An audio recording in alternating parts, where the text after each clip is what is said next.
Hello, everyone. Tonight we are about to embark on a journey that will test every ounce of your will to live. You probably won't survive this. So, before you get comfortable, take a moment to like the video and subscribe, but only if you really like what I do here. Tell me where you're watching from and what time it is where you are. Now turn off the lights, maybe turn on the fan for some soothing noise, and let's get started tonight. You wake to the shriek of gulls, salt stinging your eyes as you crack them open. Your body lies half buried in coarse ivory sand that shifts beneath you like a quiet sea. A jagged beam juts from the wreckage of your boat a dozen yards away, splintered wood and shredded canvas, hinting at the fury that brought you here. The sky above is a pale bruise of dawn, soft and deceptive, as though nature itself holds its breath for your reaction. You push yourself upright, every muscle trembling with a deep ache you didn't know you could feel. Your lungs taste of brine and fear, your clothes soaked through salt crystals clinging to your hair. There's no sound of civilization, only the relentless crash of waves and the distant rustle of palms. You rise unsteadily, scanning the shoreline. Broken planks, shredded rope, the glint of metal, perhaps a blade or a tool that might save your life. Each step sinks into hot sand, and you taste it on your tongue. Your stomach cramps with hunger and the dry ache of thirst, gnawing at your throat. The emptiness inside you seems to echo the emptiness of this place. Behind you, the tide whispers, reclaiming bits of debris and carrying them back to the vast ocean. You feel a surge of desperation. You scramble toward a half submerged crate, its wood waterlogged but intact. With trembling hands, you pry it open and find a fractured compass, a rusted pocket knife, and a handful of broken fishing hooks. It's hardly enough, but in this moment it feels like salvation. You press the compass to your chest, its needle spinning wildly, as if uncertain which way is north on this forsaken shore. The pocket knife's blade bears nicks and chips, but it slices through tangled rope with a satisfying snap. You tuck it into your belt, the weight strange but comforting. You secure the fishing hooks in a small cloth pouch, fashioning a length of vine into makeshift line. The sun climbs higher, and sweat beads on your brow within seconds. You stagger to your feet, the compass and knife tucked against your hip, and take your first deliberate steps inland.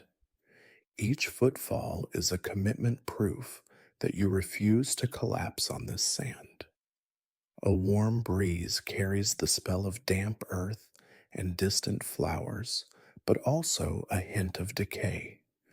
Somewhere beyond the dunes, life thrives, and that life could sustain you or it could kill you. You pause at the edge of the tree line, a wall of rustling leaves and leaning trunks that promise shade but hide unknown dangers. Your heart slams against your ribs as you remember the stories: venomous snakes curled beneath foliage, giant boars charging at intruders, insects that crawl into wounds. You swallow hard, feeling both dread and exhilaration. This island is an adversary, and you are alive. With a deep breath, you cross into the forest's fringe. The canopy overhead filters sunlight into mottled patterns on the ground. Your bare feet find purchase on damp soil leaves, cushioning their fall. The air is cooler here, saturated with the scent of moss and ripe fruit. You spot a fallen branch studded with what look like coconuts. Hope flares in your chest. You split one open with the butt of your knife, the sweet liquid flooding your mouth and your dry throat. Relief washes through you, and for a heartbeat, you believe you might be saved. But as you sip, the forest seems to close in. You shiver not from cold, but from the knowledge that each sip of water won't last forever. The sun is relentless, the night's merciless. You are alone, your mind flits to memories of home, warm kitchens, laughter in the living room, the gentle voice of someone you can no longer hear. You press a fist to your chest, steadying yourself against the tide of longing that threatens to knock you down. You shake your head, forcing your thoughts back to the present. You have tools in your hands, and a singular purpose survive. You slice a notch into the branch, hollowing a crude cup. You gather more coconuts, stacking them in a small pile, your fingers sticky with fresh milk. You glance back toward the shoreline. Your only link to civilization lies beneath that bruised sky and rolling surf. Tonight you will sleep beneath these palms, the forest's lullaby all around you. You will dream of escape, of rescue, or perhaps you will dream of home. But for now, you remain here alone, determined, alive. You wake to the low roar of waves and the taste of salt in your mouth, your throat cracking in protest. Hunger gnaws at your belly like a fierce animal, and your muscles ache from yesterday's frantic scramble. You stand brushing grains of sand from your soaked clothes and turn toward the shoreline where the wreckage lies strewn like the bones of a giant. The tide is going out, revealing hidden fragments of your life. Before this place, a twisted beam here, a splintered crate there, bits of canvas fluttering like wounded birds. You move deliberately, now each step measured. Sand shifts underfoot, forcing you to focus on the present or risk a painful fall. Your pocket knife hangs at your hip, ready. The compass in your pocket feels dull against your leg, but you clutch it for comfort. The sun has barely risen, but heat already bleeds through the humid air. Sweat beads on your forehead, and you wipe it away with the back of your hand before it stings your eyes. Your scavenging begins with the largest objects, a broken oar half buried near a cluster of wood planks. You haul it free, testing its weight. It's waterlogged but sturdy. You break off a jagged piece, fashioning a crude stake. Next, you pry open a battered metal toolbox that had washed ashore. Inside, you find a rusted multi-tool pliers, a tiny saw blade, and a corkscrew that might prove useful. Each tiny piece feels like a gift, a sliver of hope against overwhelming odds.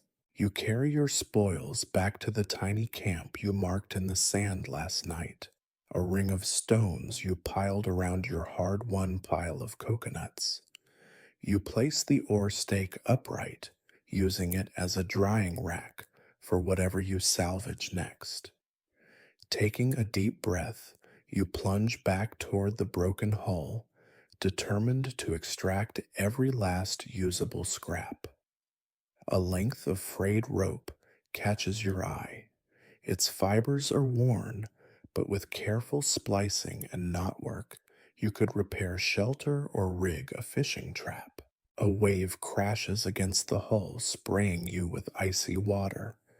You clamp one hand over your eyes against the spray and wade into the shallows. The water laps around your knees as you reach for a chunk of canvas snagged on a rusty nail. It tears easily in your hands. You bring it ashore and drape it over the oar stake. The fabric, though tattered, will shield you from midday sun. Its faded stripes may also serve as a signal if someone passes by. Between scavenges, your stomach growls. You hesitate, then split open a coconut, drinking its cool milk before scooping out the tender flesh. It anchors you in the moment, a reminder that nature, though indifferent, can also sustain. You swallow small bites, listening for birds calling overhead. A posse of white seabirds circles their cries, echoing against distant cliffs. Anxiety flickers in your chest. Are they watching you or simply scavenging the same wreckage? You force yourself to move on, picking your way through twisted metal rods and shredded life vests. One vest still floats nearby, its bright orange faded but visible. You drag it to shore, tugging the straps until it tears away. The buoyant foam inside might become padding for your shelter's floor. You pull the foam free, tossing it onto your growing pile of supplies. Already you envision a lean-to lined with soft foam where you can sleep and keep dry. Sun climbs higher, and sweat now drenches your hair. You press on lungs burning with each breath. In a narrow cave entrance filled with reef shards, you discover a small plastic container. Its lid pops open with a whisper. Inside, a handful of water purification tablets, their foil pouches miraculously intact. You hold them reverently, each tablet a ticket back to life. Your heart pounds.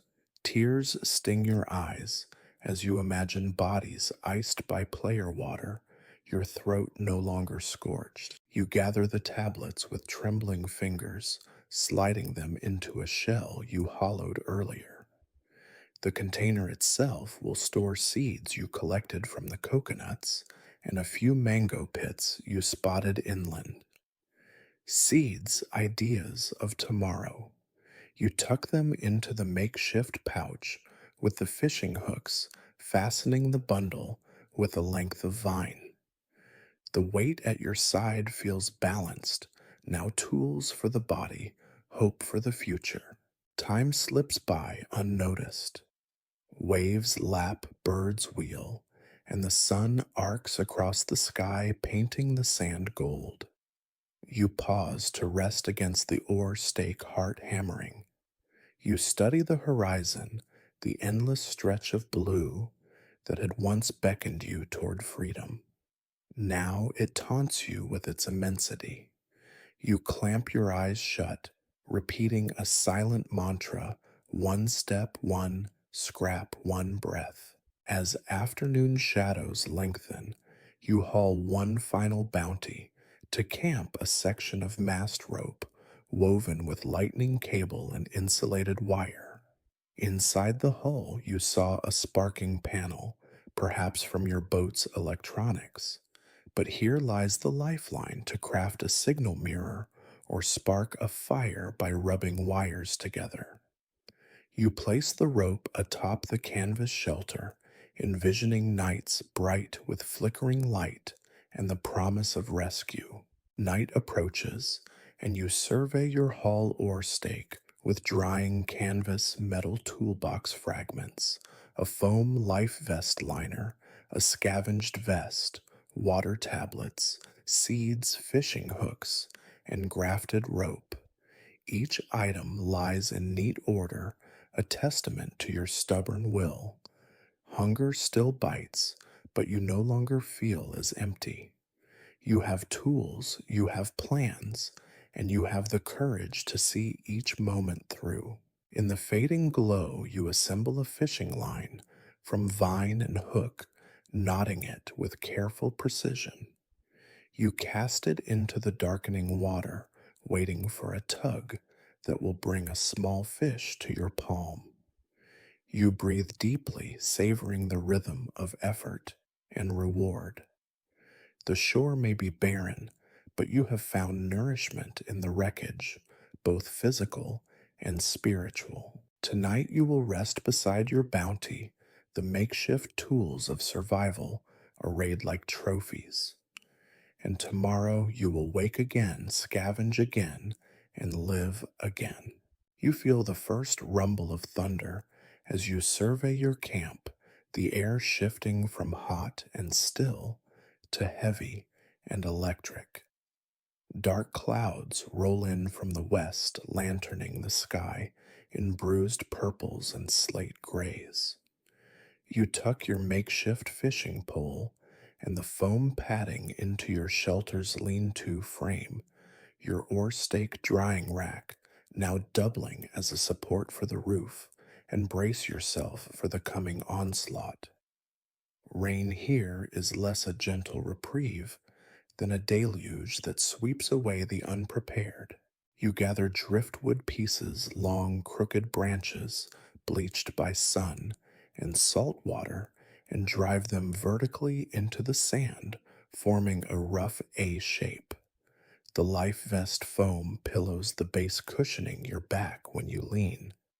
You weave the battered canvas you rescued from the wreck over the top, securing it with lengths of insulated wire twisted around the wood.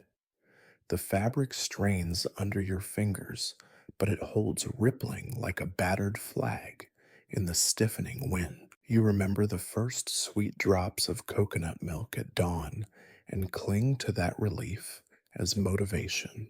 Palm fronds lie scattered at the forest's edge. You tear them free with the pocket knife's chipped blade, each slice echoing in the sudden hush that falls across the island. Leaves whoosh through the air and settle atop your canvas layered like shingles on a roof. You weave them stem to tip binding with thin vine cordage. The green fronds straighten and dry, losing sheen, but provide insulation and cover. As you work, you feel grit under your nails and taste rain on your tongue before the storm even arrives. A gust snaps a frond from your grasp, slamming it against the hull of the tilted wreck. You leap forward, catching it just before it's swept into the surf. Your heart hammers, reminders of fear, have become your fuel. You secure the frond with an extra loop of rope, then test your handiwork by tapping the canvas. It quivers, but remains taut. You lean inside, adjusting the foam padding along the floor. The shelter's interior feels snug and cave-like, an oasis of calm against the brewing fury outside. Gray light collapses around you, shadowing the beach and undercutting visibility. The wind whips grit into your eyes. You half close them and push on knotted rope in one hand and a bundle of smaller sticks in the other. You wedge the sticks horizontally between the fronds, firming the roof's structure. Each snap echoes like a gunshot, galvanizing you into a rhythm stake. Weave, lash, repeat. A drop of rain hits the tip of your nose, and then another, and soon the fronds glisten with moisture. As the first heavy droplets bounce off the canvas, you scramble for the cave opening nearby, placing a support beam at its mouth to keep sand and water at bay.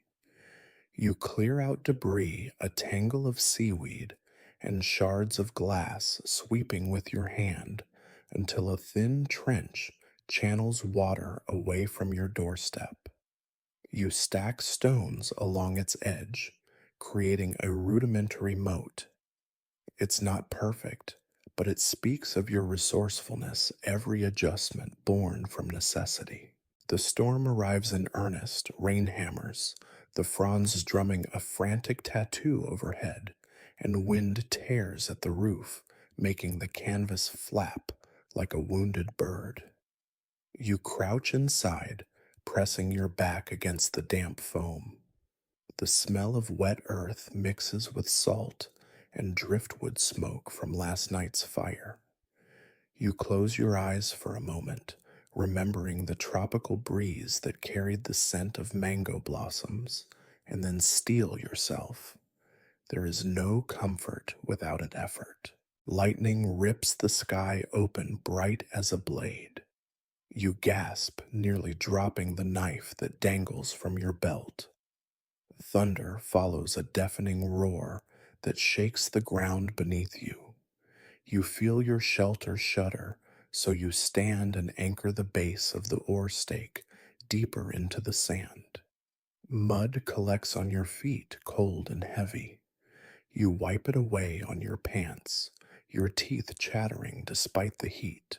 Rainwater drips through small gaps in the palm frond thatch, but the metal toolbox lid over the entrance deflects most of it. You place a small piece of canvas at the low point to catch drips and direct them into your coconut shell cup. Fresh water trickles in unplanned, but welcome. You sip greedily, letting the cool liquid run down your throat. The same cup that held water purification tablets now catches rain, necessity bending rules in your favor. Every few minutes, you poke your head out, inspecting the battered outline of your shelter against the raging sky. Branches groan, foam shifts, and canvas creaks, but it stands. You force a grin as another wave of rain pounds the sandproof that you can build something here even when the elements threaten total ruin. You lean back, wrapping arms around your knees, and let the storm's roar fill your ears. As night falls early under thick cloud cover, you coax embers from your shelter's corner using flint shards and the insulated wire rope to spark a small fire. Flames lick at damp wood, sending smoke swirling beneath the canvas roof. You huddle close, inhaling the acrid aroma and savoring the flame's warmth. Shadows dance on palm fronds pressed overhead. Every flicker reminds you of home's hearth, the quiet glow of a fireplace, and you close your eyes, drinking comfort from memory. Your stomach growls, and you fish a small grilled fish from last evening's catch. The meat is leathery, but every chew is victory. You remember the metal fishing hooks and the careful knots you tied at sunrise, marveling at how yesterday's tools feed you today. Bits of fish skin hang from your beard as you swallow the last morsels. Hunger recedes, replaced by a full body glow of accomplishment. You lie down on the foam padding, the fire's heat reflecting off twisted canvas and the storm's lullaby lulling you toward sleep. You taste rain on your lips and hear the forest cough and drip beyond your flimsy walls. In this moment, you feel both vulnerable and invincible, an island prisoner forging a home.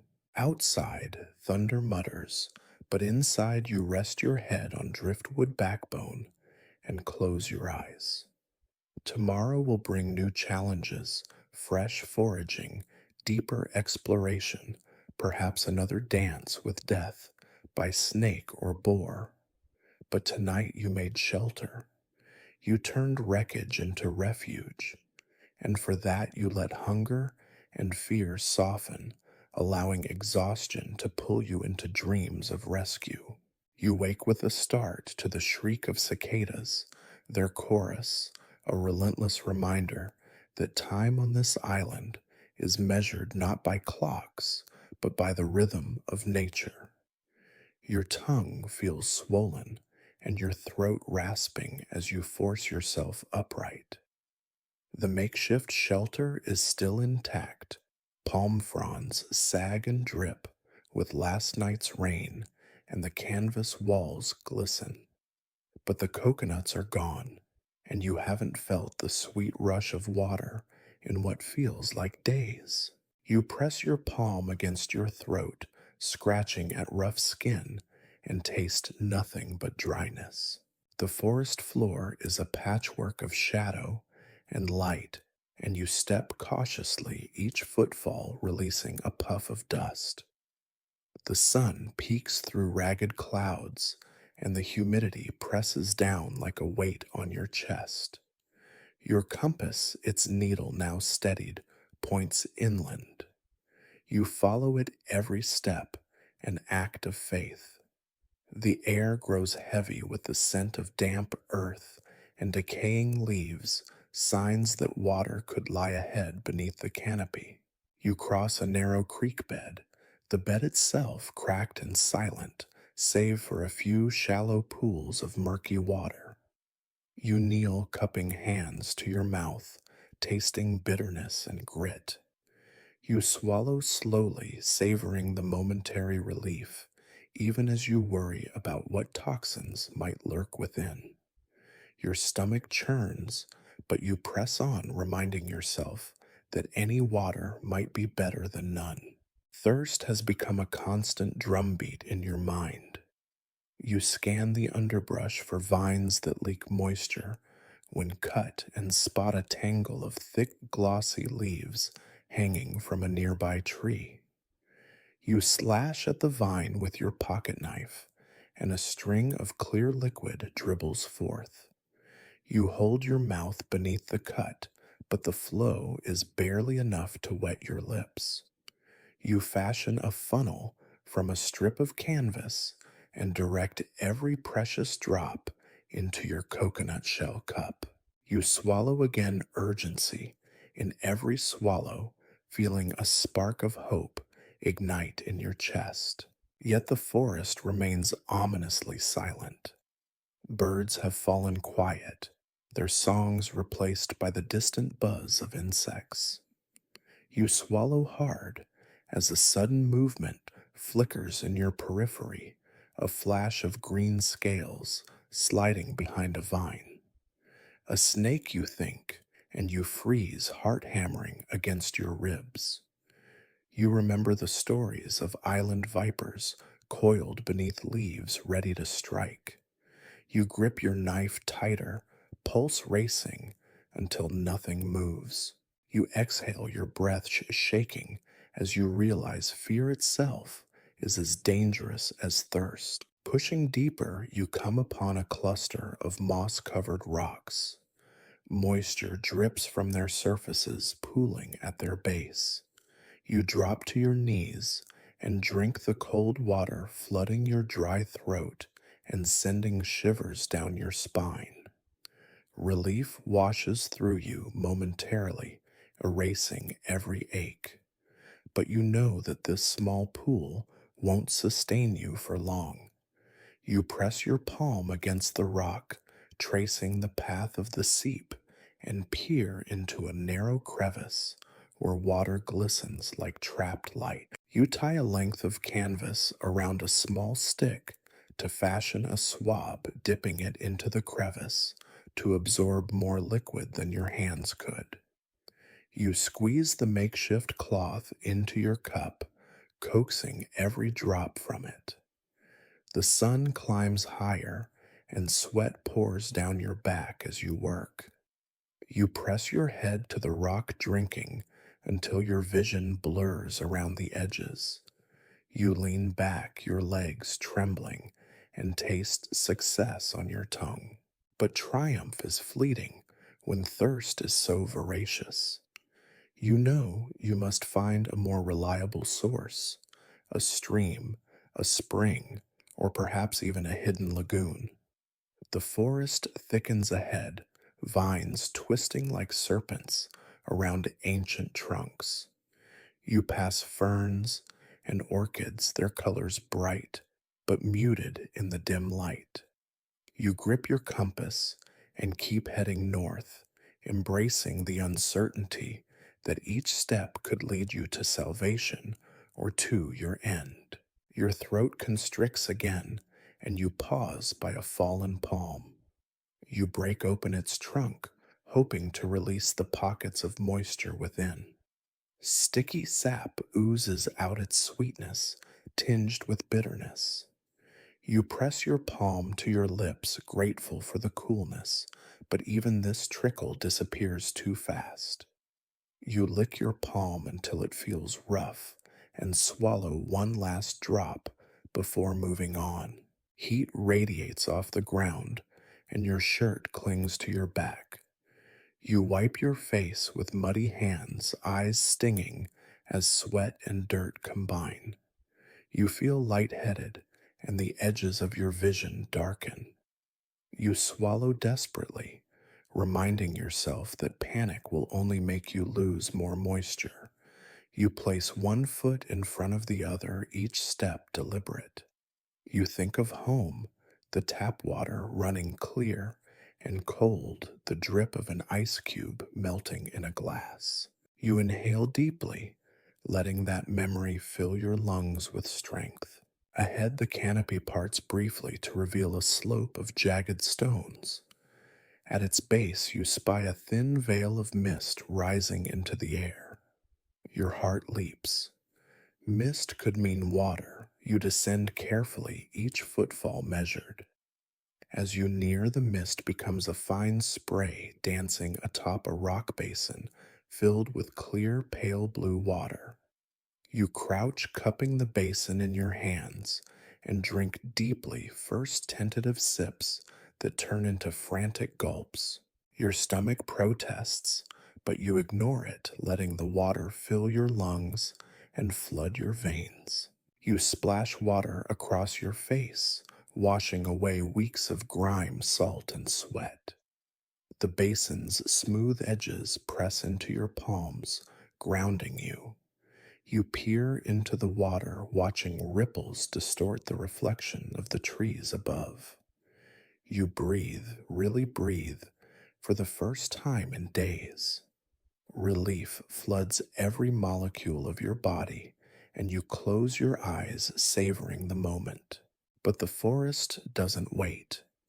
Cracks appear in the basin's rim, and droplets drop into the undergrowth. You know this oasis is fragile. You fill your coconut shell, tie it to your belt, and scoop more water into your canvas funnel. You fill every container. You have empty seed capsule shell, handful of flexible vine. You think if you can haul this bounty back to camp, you will have bought time to plan more permanent sources. You lift the shell to your lips again, feeling infinite gratitude for this miracle. With cups full, you stand and stretch arms, shaking from exertion. The mist clears, and you gaze upward as sunlight glints through the leaves. The forest rocks its branches as if approving your success. You turn and begin your trek back water, balanced carefully, each step purposeful. As you leave the misty hollow behind, you glance at your compass and set your course for camp. You could rest here, but you know that safety lies where your tools and shelter await. You tighten your grip on the containers, feeling every drop slosh against your leg.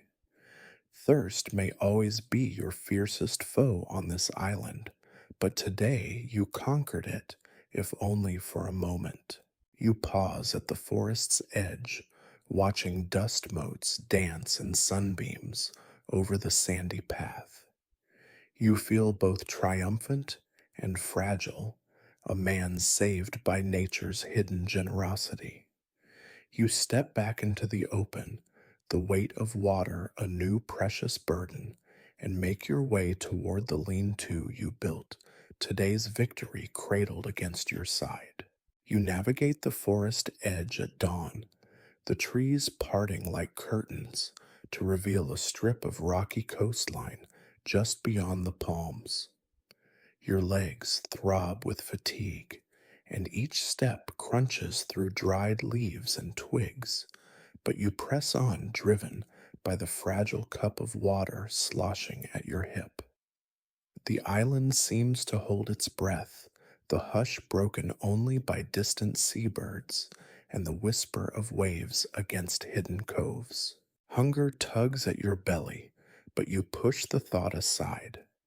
Today is about water and what it represents: life, renewal, freedom. A shift in the terrain catches your eye. A charcoal gray boulder, half buried in earth, its surface mottled with lichen. You recall glimpsing stone outcroppings from your scavenging trips. But this one seems different. Its base cradles a dark hollow that might be more than a shadow. You approach carefully, knife in hand, muscles tensed for danger. As you draw near, a faint trickle reaches your ear, soft as a whisper, and your heartbeat quickens. Could this be a spring? You crouch by the crevice and peer into the darkness. The opening is narrow, barely wide enough for your forearm, but threads of cool air curl out, carrying the earthy scent of fresh water. You stretch out a trembling hand to touch the rock, its damp slick with moss, and beneath your fingers water beads and runs in rivulets toward the hollow. You glance around, half expecting a predator to lunge from the shadows, but the forest remains still, offering no warning, only promise. Hunger forgotten. You kneel at the rock's edge and assemble your tools. You break a long straight branch from a nearby sapling and sharpen one end into a crude scoop. You wrap the opposite end in cloth to prevent splinters. With meticulous care, you insert the scoop into the narrow shaft, angling it until the hollow in the wood fills with water. You lift it out, every movement deliberate, placing the branch's cup near the rock so you can refill your shell. The water glitters in the morning light, clear as glass. You bring the scoop to your lips and sip. The liquid is cold, so cold that it startles you, sending shivers down your spine despite the humid air. It tastes sweet, pure, and alive. You swallow slowly, savoring each gulp as though it were the finest wine. The shock of freshness floods your veins, replacing the ache of thirst with a surge of euphoria. Tears prick at the corners of your eyes, tears of relief, awe, and gratitude. You fill your coconut shell cup, watching the water level rise until it nearly spills over its edges. As you drink, you notice particles of sand and leaf floating on the surface. You pause, spearing the water with a slender fleck of palm frond and skimming away debris. You pour the water back into the scoop, admiring how the spoon-shaped wood catches and guides the flow. You repeat this cycle: scoop, skim, pour, drink, until the shell is immaculate and brimful. Each swallow erases the dry ache that has shadowed your days. You drain half the cup in a single sitting, hands trembling as you set it down. Your body hums with newfound energy, and your vision sharpens. You stand eyes wide as you survey the rocky outcrop, jagged stone walls on three sides, a narrow opening facing the forest, and above, vines hanging like natural chandelier pendants. Moss carpets the ground in places, and delicate ferns crest the edges of the pool, their roots feeding on the constant drip. You feel a sudden burst of hope, a rare flame you feared extinguished. With water secured, you imagine endless possibilities, exploring distant shores, fashioning better tools, perhaps even signaling passing ships more effectively. But for now, the spring itself is the gift you needed. You scoop again, This time, filling your smallest container, a hollowed coconut seed, with water, then tuck it into a pocket of canvas. You fill your shell once more and sip, savoring the simplicity of existence, flesh and water, sun and stone. As sunlight filters through the vine canopy, the pool glistens like a jewel. You run a fingertip through the water, creating ripples that dance across its surface. The erratic patterns fascinate you, and you crouch tracing them with a fingertip. Your reflection shimmers back dirty face, ragged hair, but eyes bright with determination. You reach out to touch your reflection as though greeting an old friend who's finally returned. You scan the boulder walls looking for caves or crevices where water might pool in larger quantities. A narrow fissure, high on the rock face, drips intermittently, each plink echoing in the hollow chamber. You climb gripping edges of moss and vines and stretch to block the flow with your hand.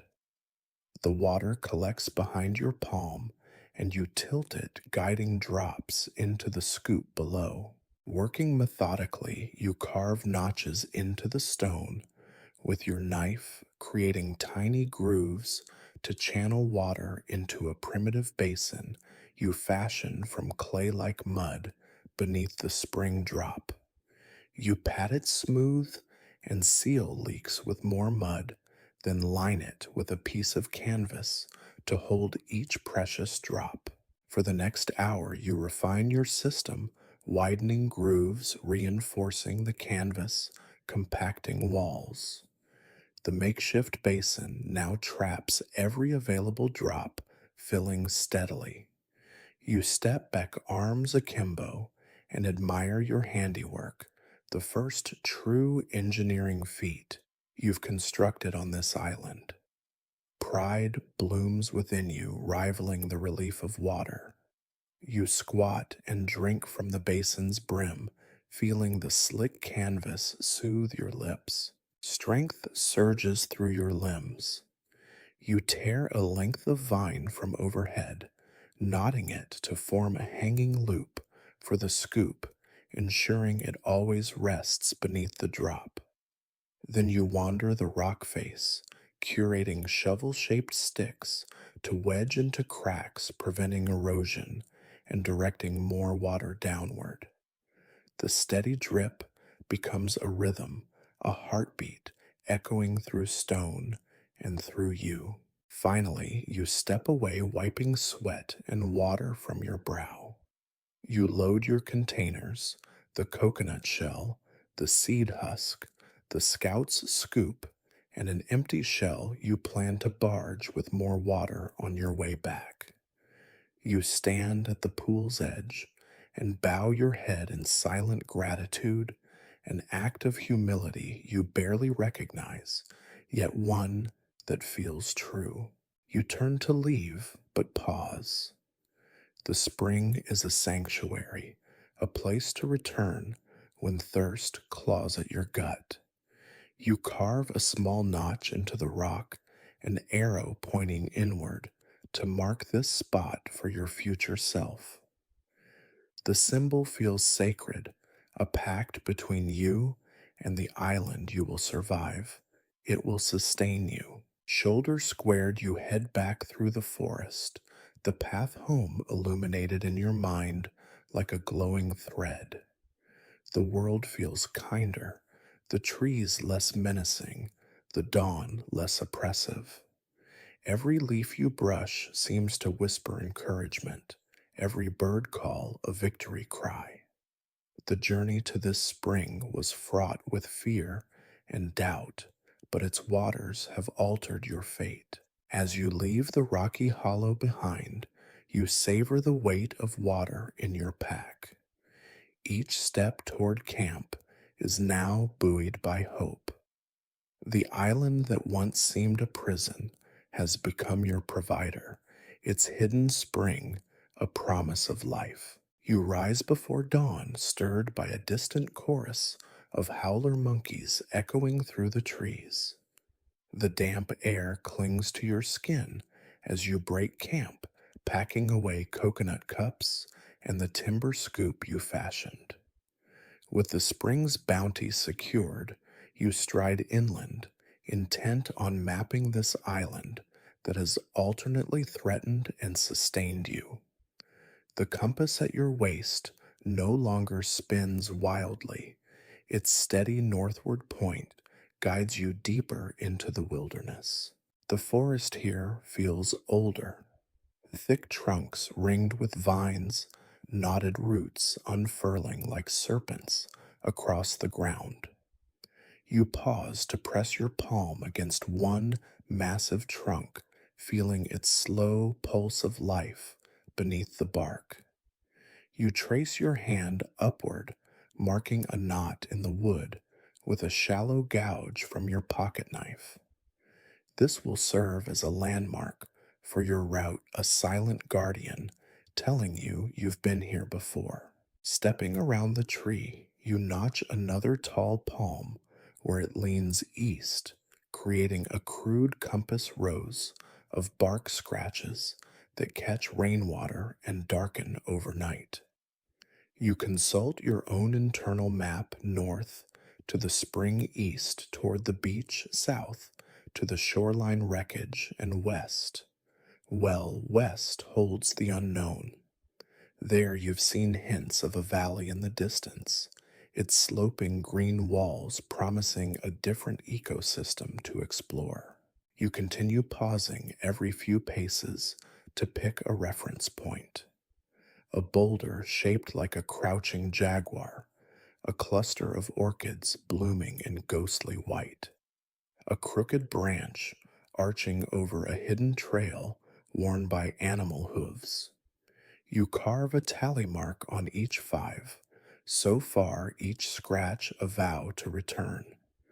With each mark, the island's seemingly infinite expanse begins to shrink in your mind.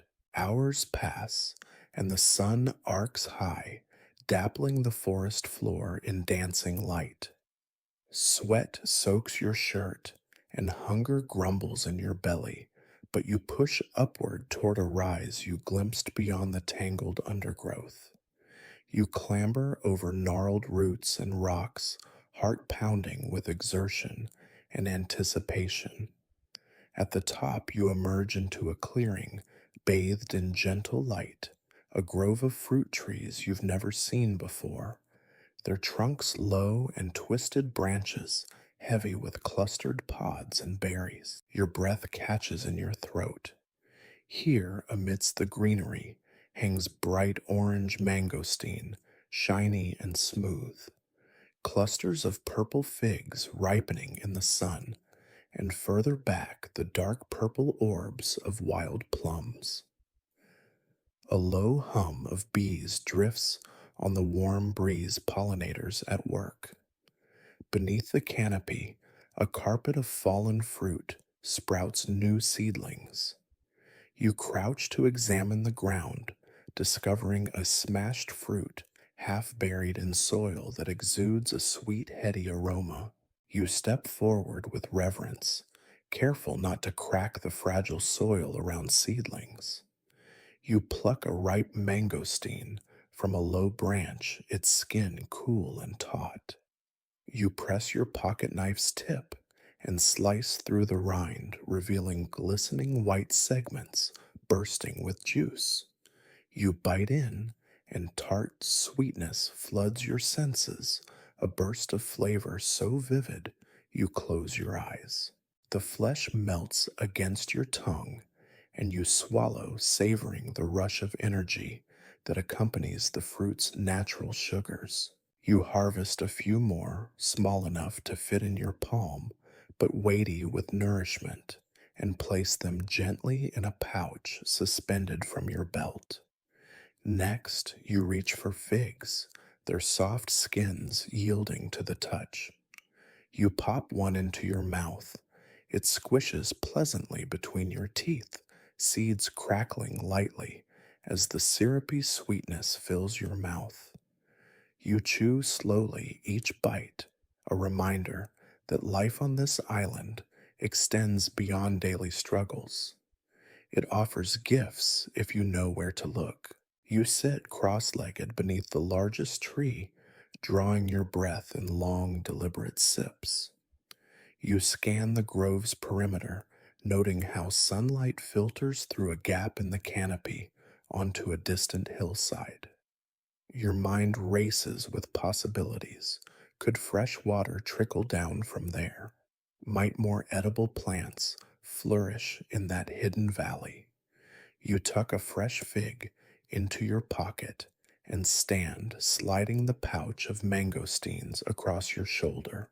With tools in hand, the compass knife and makeshift scoop, you trace the grove's boundary clockwise, carving subtle notches in bark and laying small piles of stones at key points. Each pile forms a cairn, marking your path so that even if you lose sight of the trees, you can retrace your steps to safety.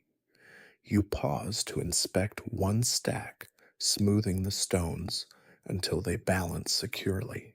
These cairns speak of purpose and order amid the island's chaos, proof that you can impose your will on this wild place. As afternoon light wanes, you decide to explore beyond the grove's far edge. A narrow trail winds between two slender trunks coated in moss and slipping beneath a natural archway of vines. You duck through knife at the ready, entering a small valley ringed by emerald cliffs.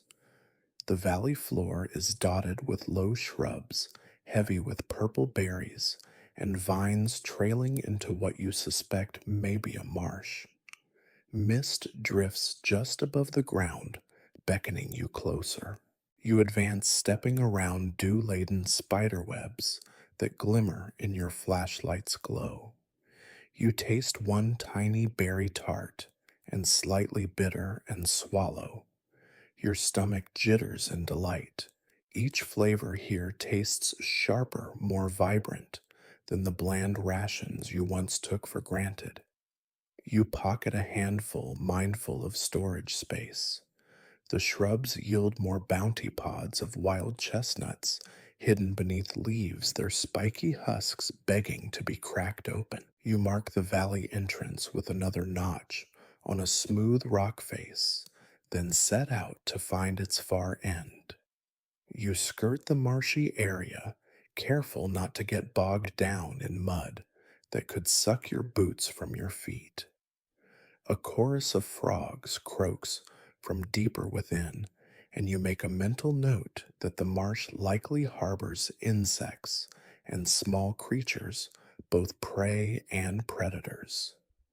You cup your hands and scoop up a sample of the murky water, tasting a hint of muddiness. You decide it's better kept for wildlife than for you.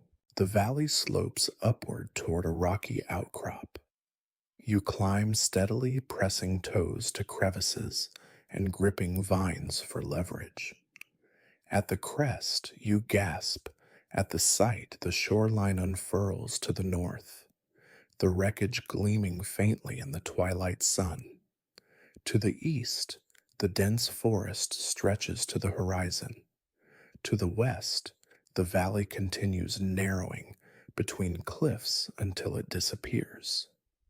The view is both humbling and exhilarating, a reminder that you are a small part of something vast. You set cairns along this ridge, each balanced stone a marker of your triumph. Then you descend toward the grove, once more retracing your steps with newfound confidence. Berries and fruits jostle in your pouch, a promise of meals to come. You reach the grove's entrance just as the sun dips low, streaking the sky with amber light. Shadows stretch between trunks, and the air cools rapidly. You tuck a few mangosteen seeds into your pouch seeds of tomorrow's grove, swiftly planting them in the soft earth beneath a mat of free falling leaves. You pause and close your eyes, feeling the grove's energy, the pulse of sap rising through roots, the hum of bees flitting between blossoms, the murmur of new life beneath your feet. You hear the faint echo of howlers in the distance, a reminder that this island remains wild. But here you are, part of that wildness, an active participant in its cycle, not just a helpless survivor.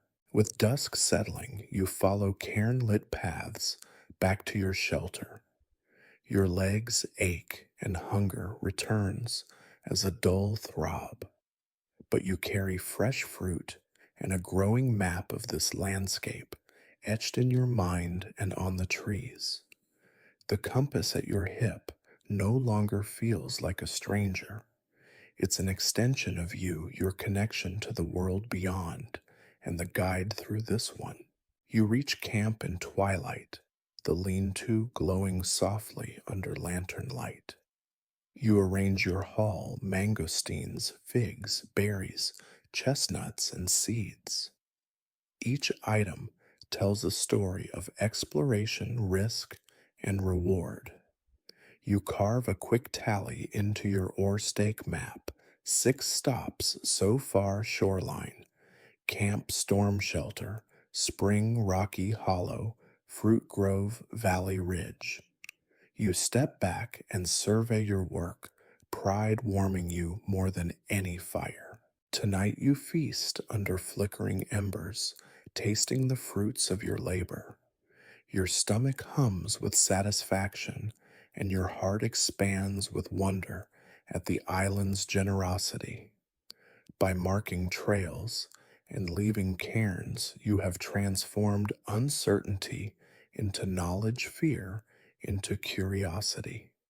Tomorrow will bring new paths to chart and new secrets to uncover, but tonight you rest filled with purpose. You stir awake to a sky bruised by dawn's first light, the air still thick with last night's smoke and anticipation. Today you have a singular task: master fire. It's more than warmth or cooked food, it's the spark that will keep your hope alive. You step outside your lean to, shaking off the cling of dew, and gather the remains of last night's embers, carefully storing them beneath a battered metal toolbox lid to shield them from wind and rain. Even a dying ember is worth protecting. Next, you venture toward the shoreline where driftwood lies, like the skeleton of some ancient creature. You select branches no thicker than your wrist, dry bleached bone white by sun and surf, knowing they'll ignite more readily than denser timber. You split a larger log with your pocket knife, fashioning kindling thin slivers that catch flame like tinder. Each slice echoes in the still morning as you pile the kindling in a neat pyramid beneath a rocky overhang, providing shelter from any unpredictable breeze. Your multi-tool's tiny saw blade comes into play as you carve a small notch into a sturdy stick, your fire drill. You slash grooves into its side, creating a track for friction.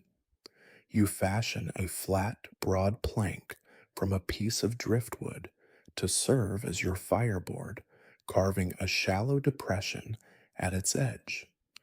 A fragment of rock becomes your bearing block, smoothing the drill's top end when you apply downward pressure. This primitive setup feels like a ritual, a communion with ancient human ingenuity. You position the fireboard on the sand, anchoring its outer edge with a stone to prevent slipping. You place the drill into the notch, cupping the bearing block over it. Sweat beads on your forehead as you grip the drill between your palms. You lean forward, applying downward force while rapidly twisting the stick between your hands. Friction screeches the wood fibers acrid and hot. You maintain rhythm breathing steadily, muscles burning. Tiny clouds of smoke curl from the wood, but you must be patient. Smoke alone isn't enough without a glowing ember. After what feels like an eternity, you pause examining the smoke. It billows heavy and gray, promising life. You gently lift the bearing block and tap the fireboard, and there, nestled in the notch, lies a small glowing coal, an ember of possibility. You cup your hands around it, careful to trap oxygen, yet not smother the spark. You transfer the ember to a nest of dried grass you gathered, blowing softly at its center until flames ignite, licking at the fibers. Your chest expands with triumph as you lay the ember lit grass beneath the kindling pyramid. Flames leap enthusiastically, crests of orange dancing over driftwood. You add larger sticks, feeding the fire with practiced precision. Too much wood smothers, too little fails. At last, a steady blaze roars, sending sparks skyward. The heat is immediate, washing over you in comforting waves. You lean back, letting the warmth seep into your bones, a tangible reminder of your mastery and adaptability. Now you turn to sustenance. Last night's fishing line waits coiled in the sand. You thread a fresh hook onto the vine line, fastening it with a practiced knot. You pull from your pouch a small wriggling fish you snagged at dawn, its silver scales still gleaming. You skewer it on a sharpened stick, turning it slowly over the flame. The heat crisps its skin, and oils drip into the coals, sending hiss and crackle into the air. You inhale the smoky aroma, your mouth watering. While the fish grills you, fashion a clay oven from the island's red mud, packing it around a hollow rounded rock. You cut a small opening at one end for fuel and at the other a vent for smoke. You let the fire burn more vigorously, seasoning the structure as wood embers line its interior. When the fish is halfway done, you retrieve it, wrap it in large palm fronds, and slide it into the oven's chamber. You seal the opening with a flat stone and let it roast the enclosed space, intensifying the heat and steaming the fish's flesh with its own oils. As the oven works, you gather wild herbs you identified in the valley, the feathery leaves of a mild mint and aromatic sprouts of lemongrass. You crush them between stones, releasing pungent oils. Their scent mingles with smoke, creating a heady bouquet. You chop some mangosteen rind into small strips, knowing its zest will add tang and bitterness that cuts through the fish's richness. The fire crackles, coals glowing like embers of your soul as the oven's vent puffs ribbons of scented steam. You hunt for a flat, smooth rock to serve as a plate, rinsing it in the spring water until it gleams. You prepare a rudimentary mortar and pestle from a concave stone and a palm seed, grinding herbs and rind into a coarse paste. You add bits of coconut flesh, pressing the mixture into a flavorful crust. Finally, you retrieve the oven's stone lid, revealing the cooked fish wrapped in softened fronds. You unwrap it. Steam rises as you peel back the green layers. The fish flakes easily, its flesh tender and smoky. You place it on your stone plate, brushing the herb paste over its surface. You take a bite, the smoky char of the fire melding with the fragrant herbs and citrusy tang. Each mouthful is a symphony, a harmony of effort, ingenuity, and the island's gifts. Between bites, you reflect on how fire has transformed your existence here. It provides warmth as night chills the air, protection as its light deters nocturnal predators, and the irreplaceable joy of cooked food. You sip water from your coconut cup, watching embers glow, and feel a profound shift in your relationship with the island. You are no longer merely surviving, you are beginning to thrive. As twilight settles, you bank the fire, pushing the coals together, covering them with ash to maintain heat through the night. You preserve extra embers under the toolbox lid, promising an easier start tomorrow.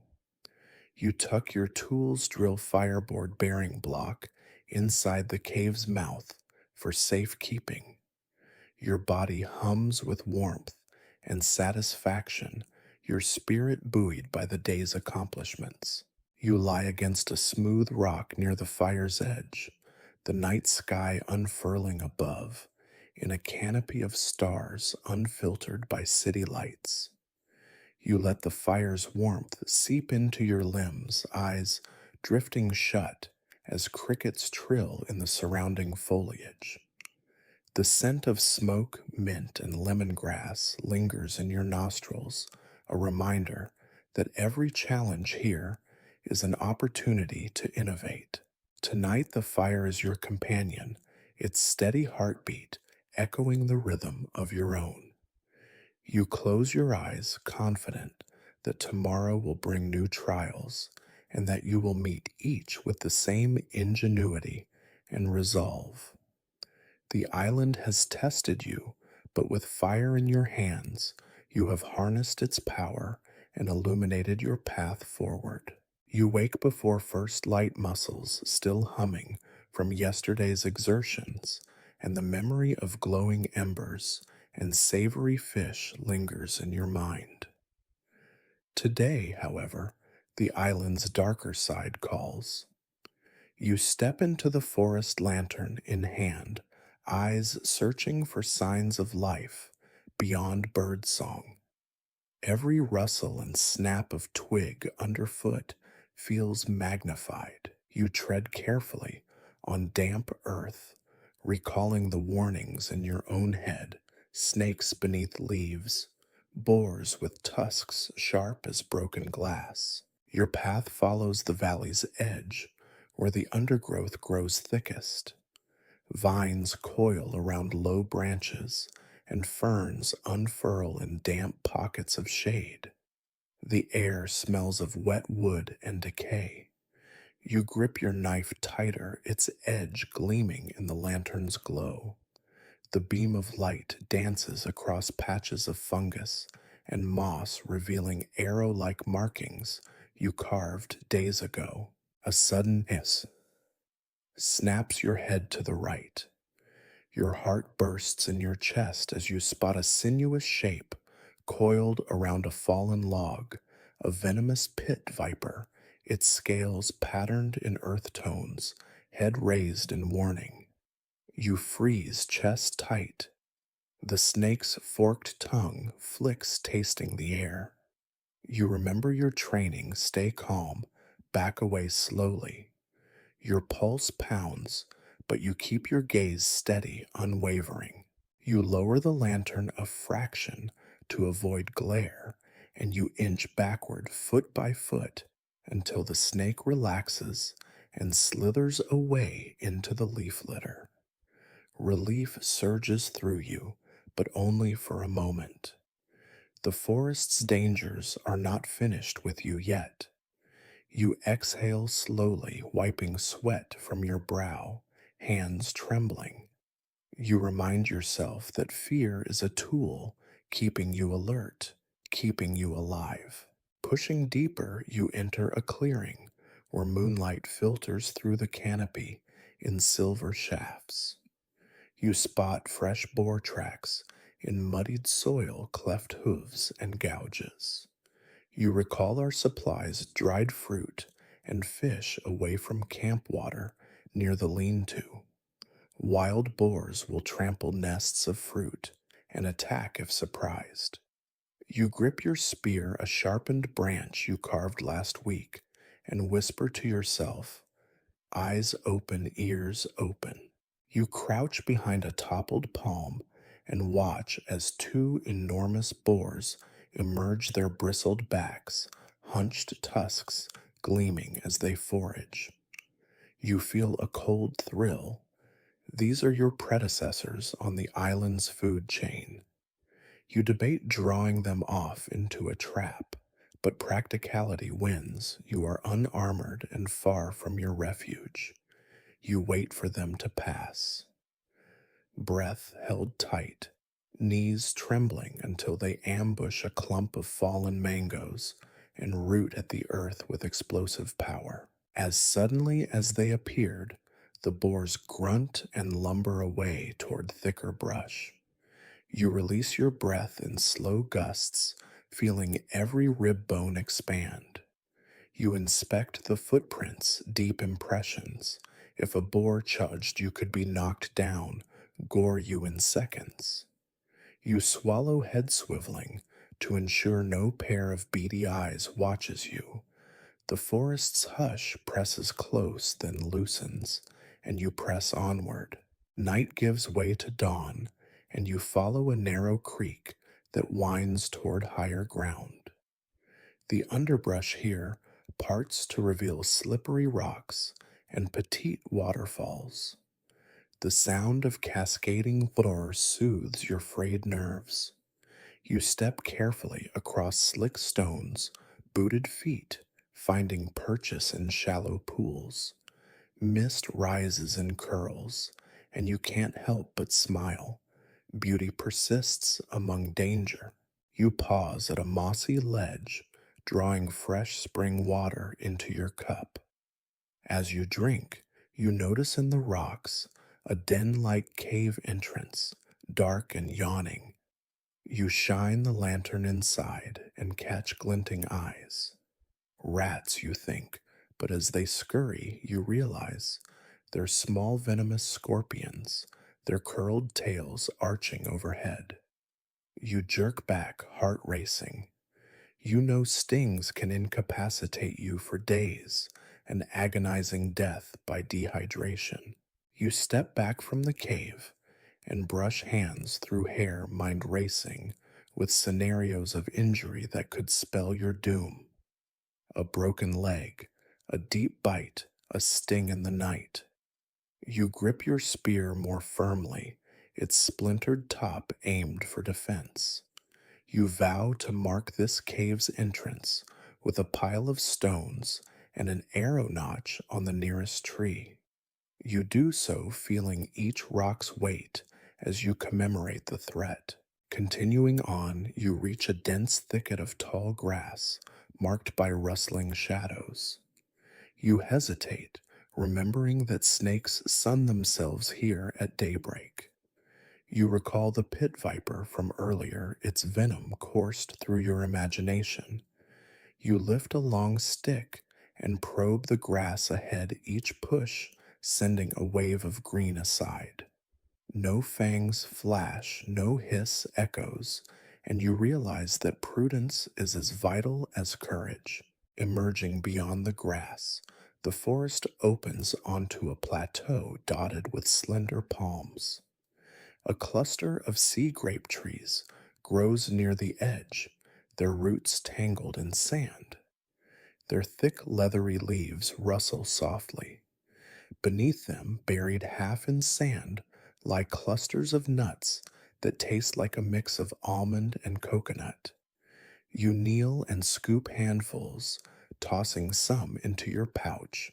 Safe nutrition should you lose fishing bait or stored fruit.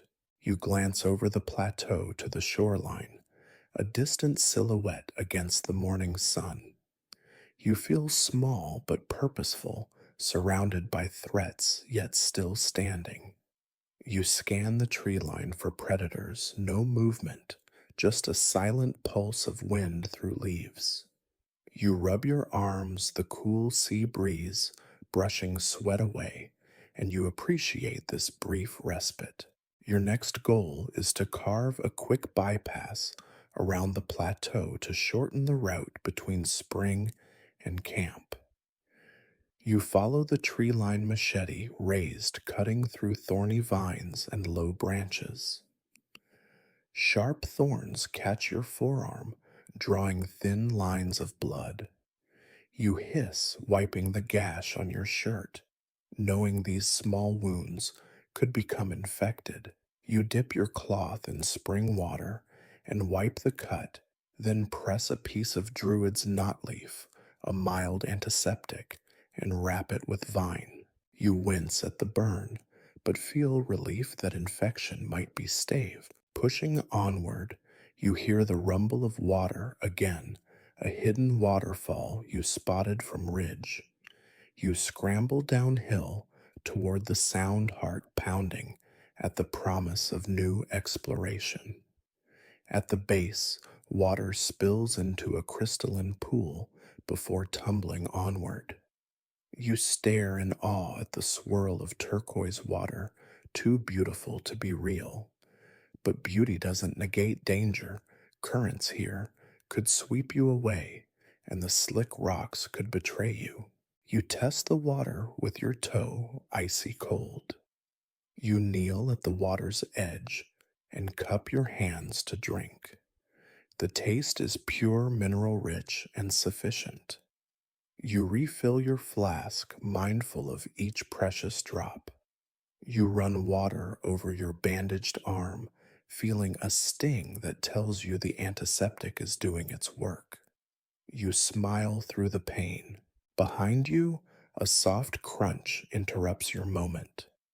You whirl around, spear raised to face a wild dog, its ribs visible, coat matted eyes bright with hunger. It growls low, tense muscles ready to lunge. You hold your ground feet planted solidly and swing the spear low, channeling fear into resolve. The dog freezes, assesses you, then turns tail and bounds away, its caution giving you a rush of both relief and regret. This island's inhabitants do not fear strangers, they fear easy prey. You settle by the waterfall's lip, lantern extinguished, and let the roar of water fill your senses.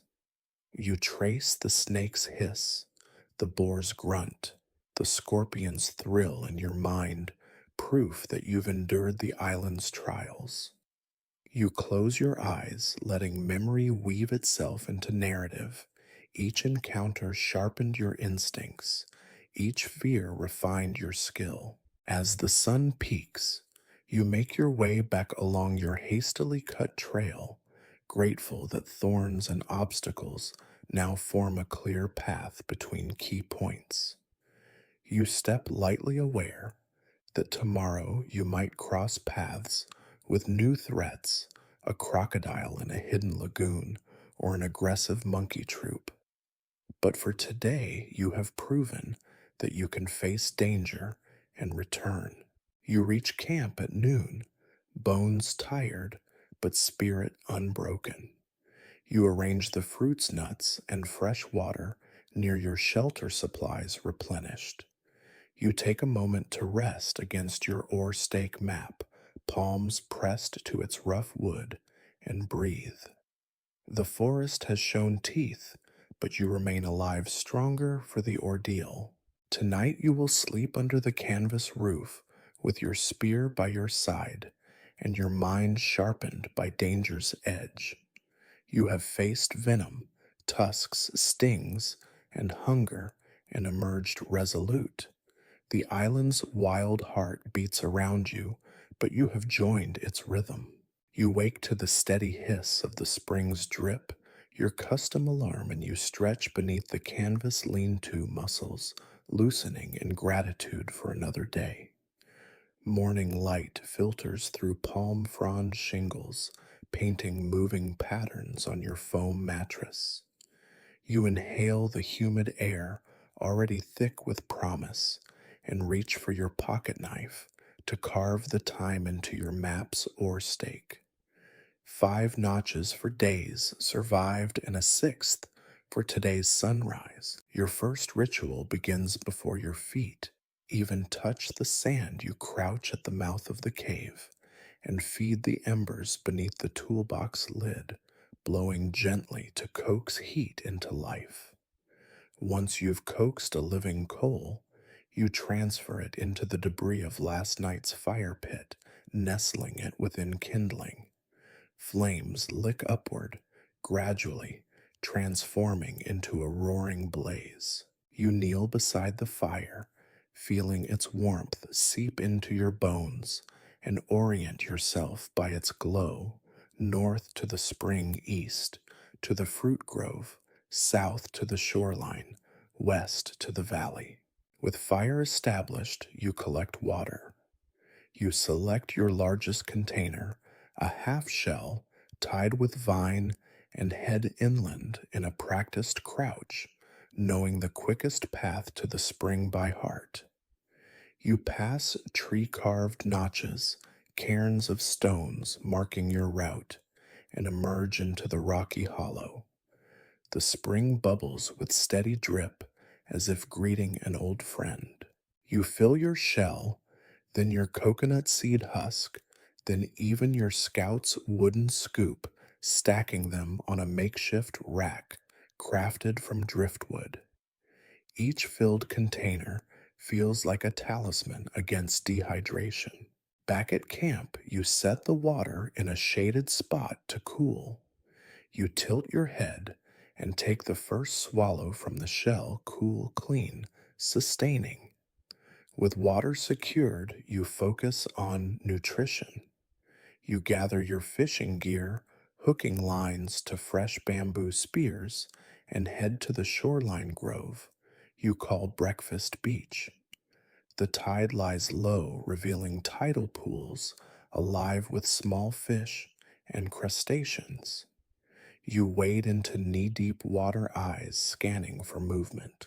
You spear a darting fish with swift precision, then switch to hook and line to catch a second, hollowing shells of barnacles for bait.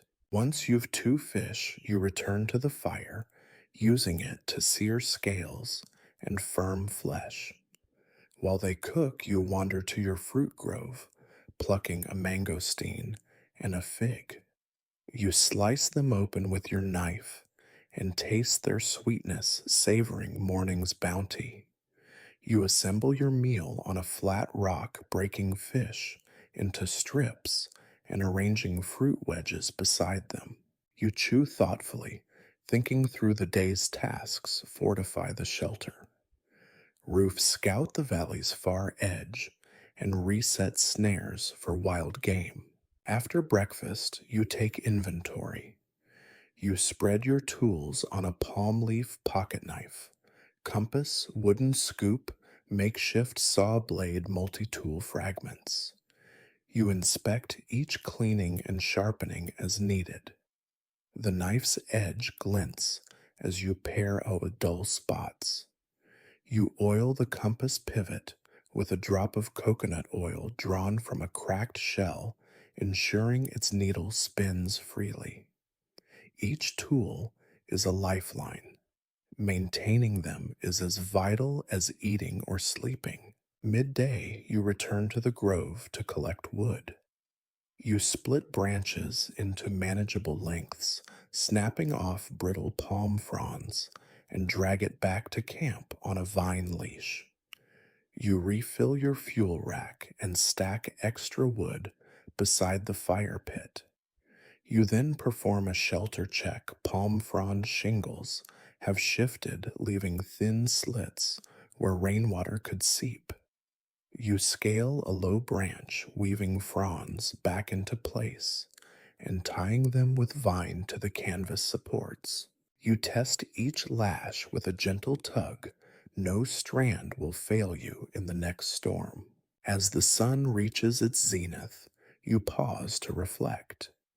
You sit in your shaded alcove, sipping water and jotting notes on animal tracks You've seen boar prints near the plateau's edge, snake slitherings by the cave, scorpion trails around the spring.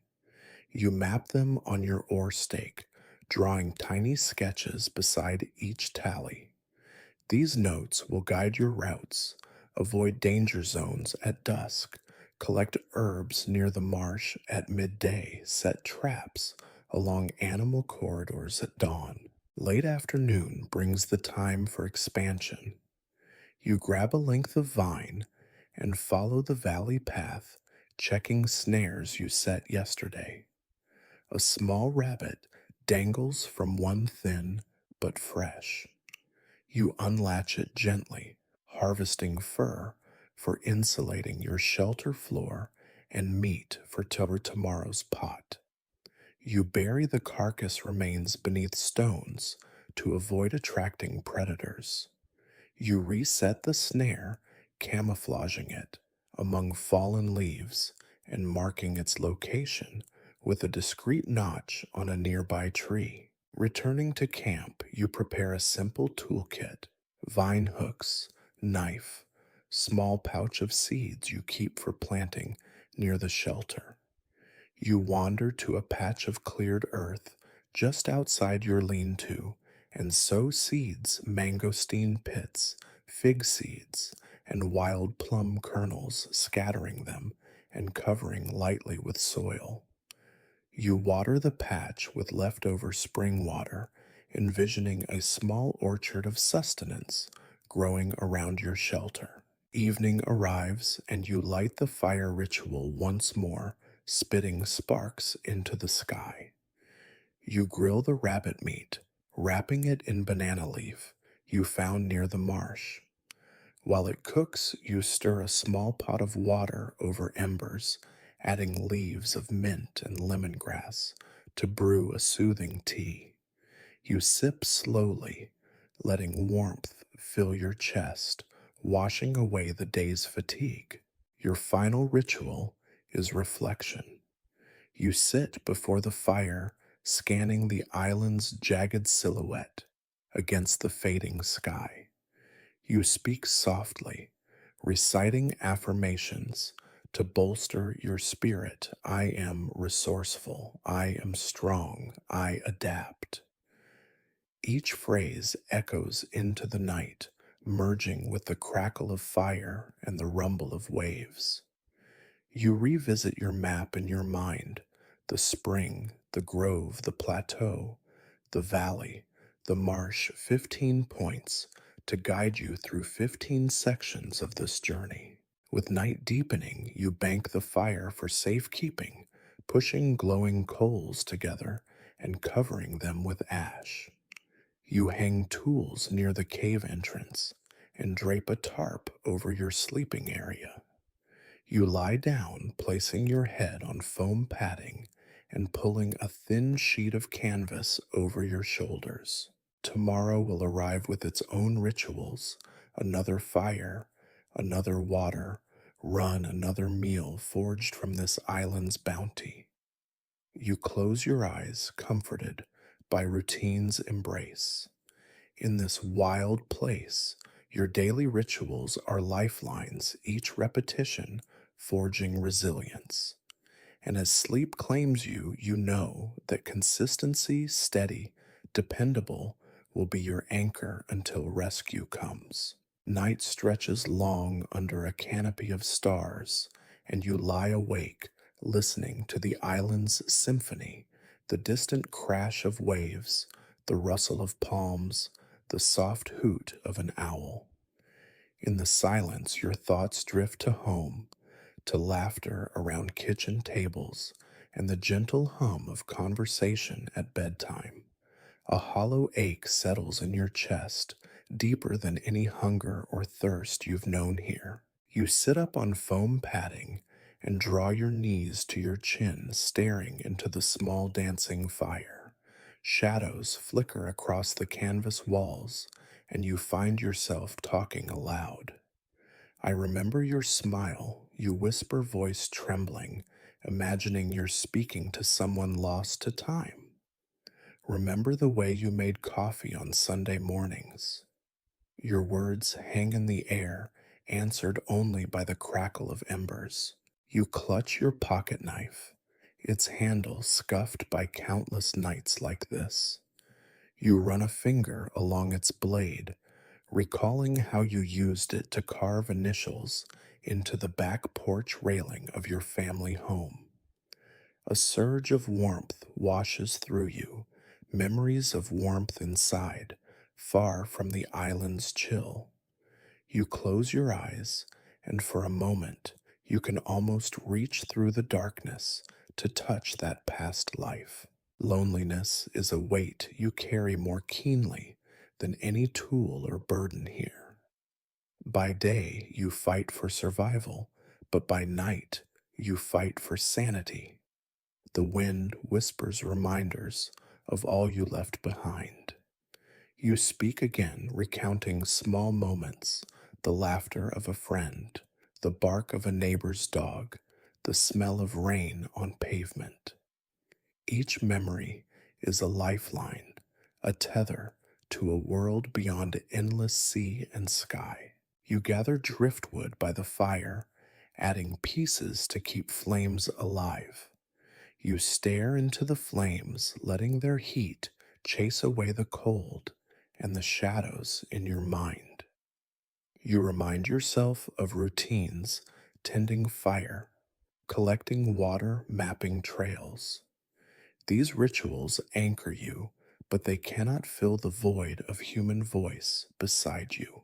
You pull a small notepad from your belt pouch, its pages warped by humidity. Quilling your thoughts onto paper feels both absurd and essential.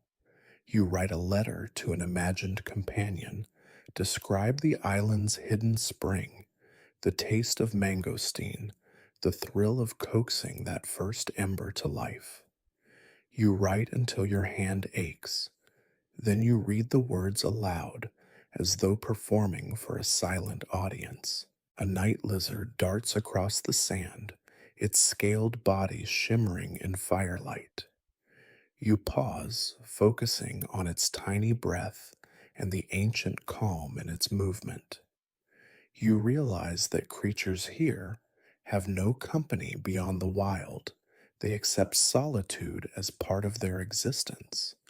Perhaps you too can find companionship in this world of wind and stone, if only you shift your perspective. You fold the letter and tuck it into your shirt, a promise to yourself to return to these pages each night. You rise and pace, stomping sand into patterns at the fire's edge, clearing space for tomorrow's rituals. You whisper affirmations: I endure, I adapt, I belong here.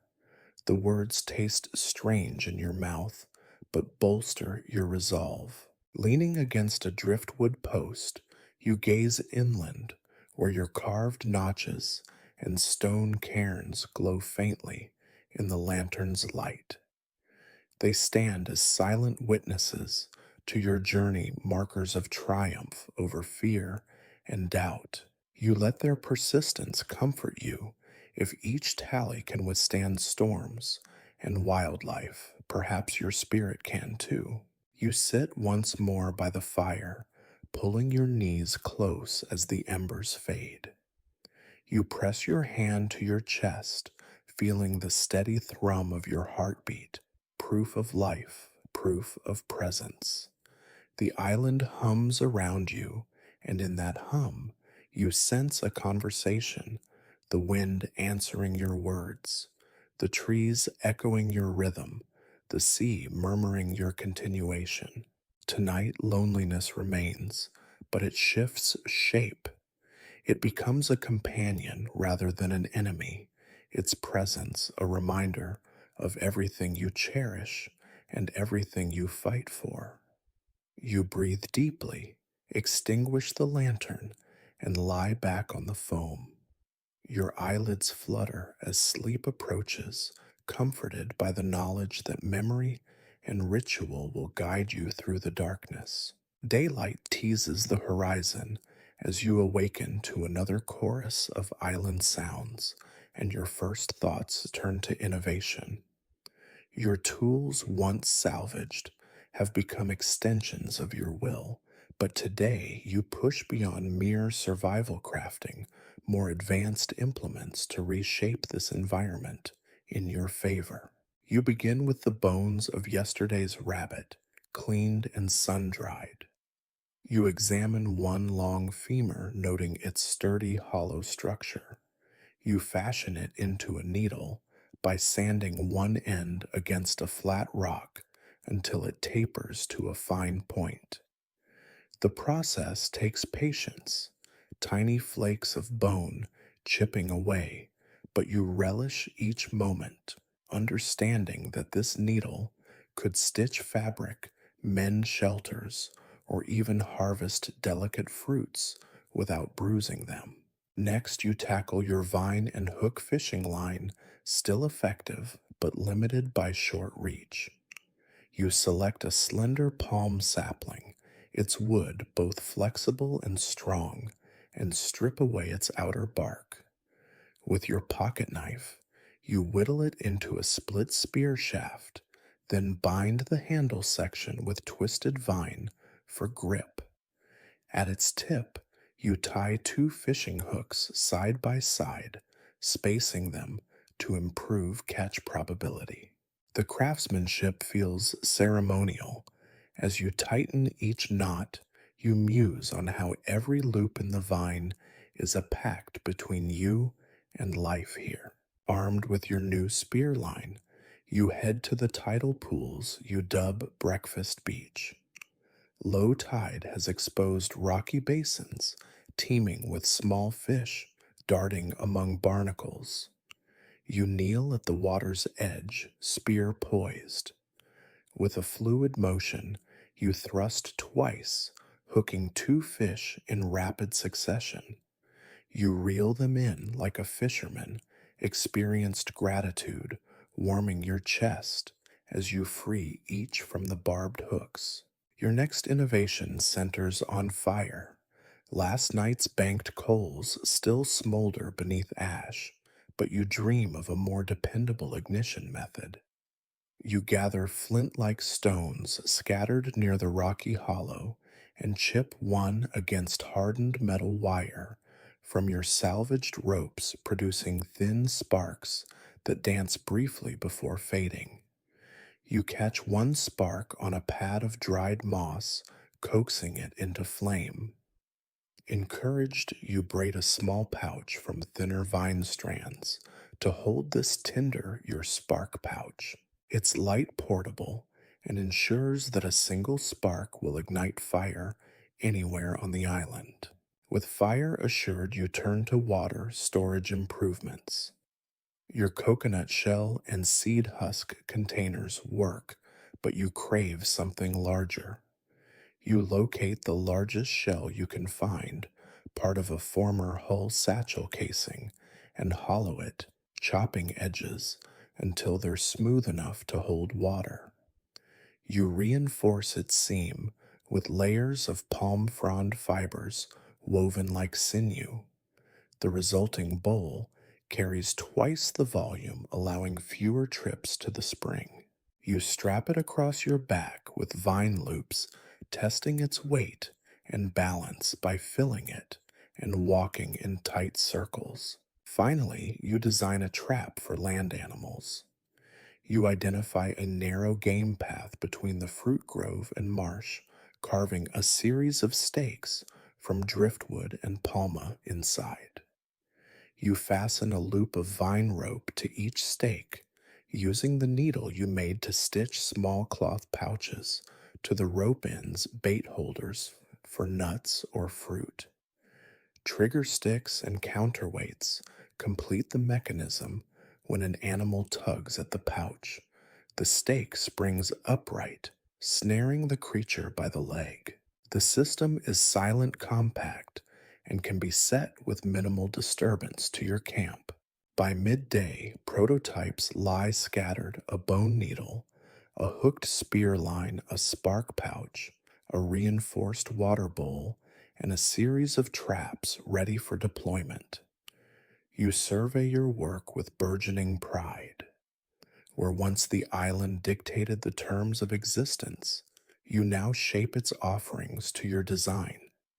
You tuck each tool into its dedicated pouch, securing them along your belt for easy access. You test the water bowl at the spring, its thick edge resisting chips, and haul it full back to camp in a single trip, an efficiency gain you savor.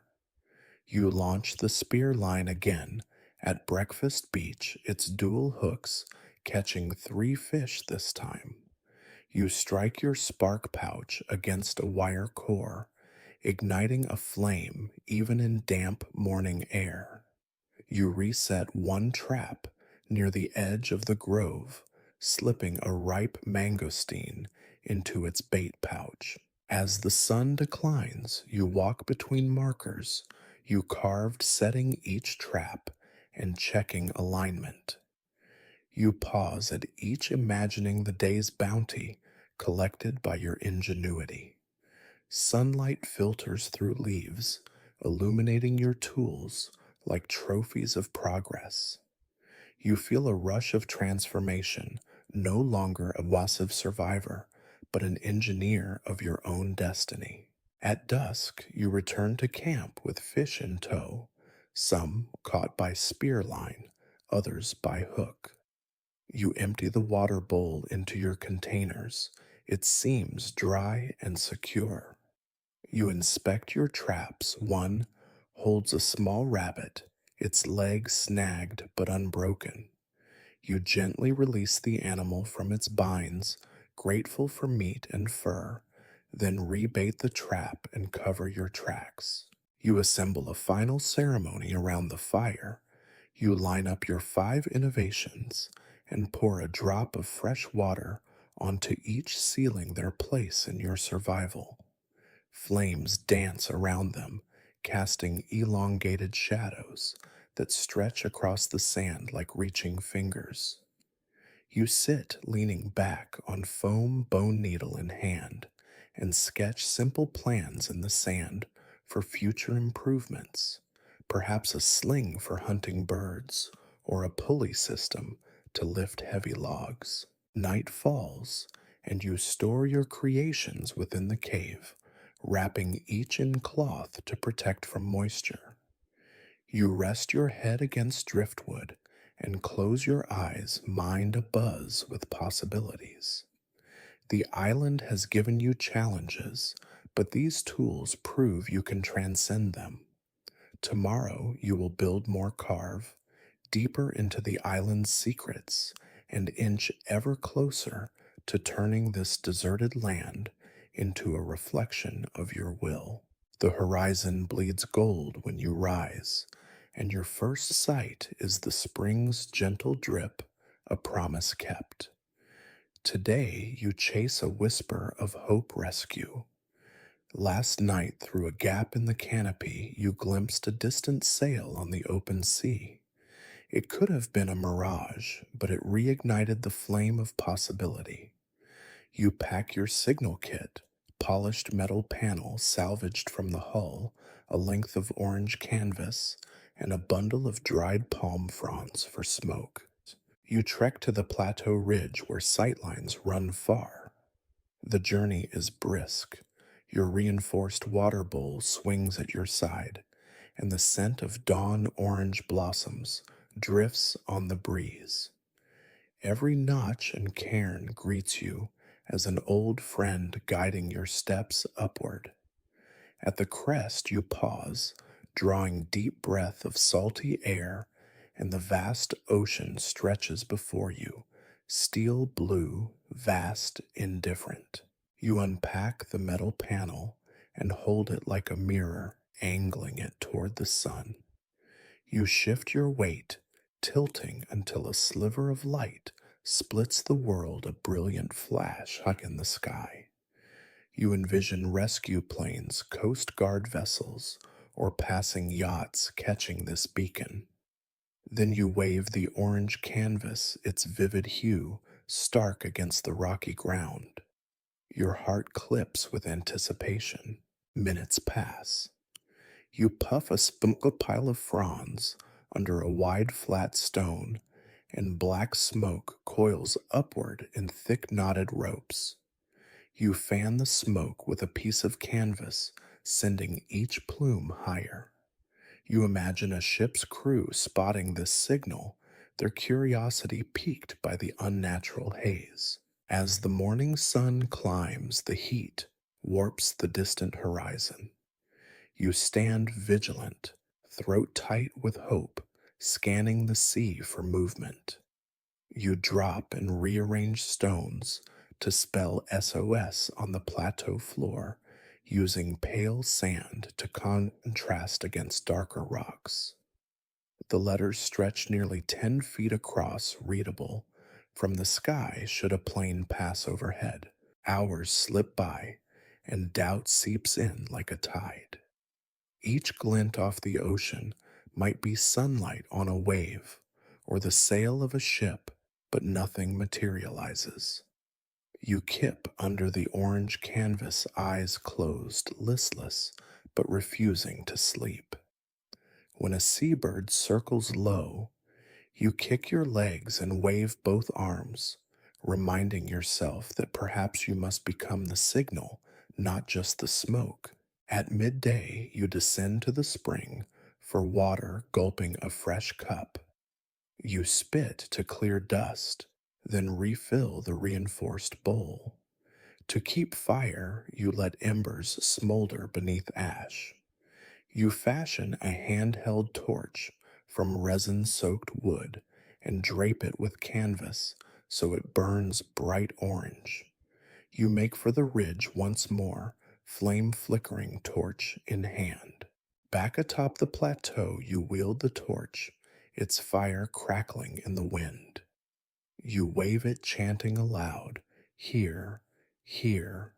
The echo carries across cliffs and valleys. Sweat beads on your brow, dust clings to your face, but a steely determination steadies your shaking arm. As the sun nears its apex, you slump against a cairn torch, extinguished by heat. Hope feels thin, but you remember why you endure. Every day holds the chance for rescue, and every failure sharpens your resolve. You carve a new notch on your oar stake, 12 days now, and stand wiping grit from your lips. On the descent, you survey new sea routes, coves, hidden by high rock walls, might have sheltered that sail. You mark them with cairns and notches, promising to check each at low tide for passing vessels. The island's coastline reveals secrets only to those who search diligently.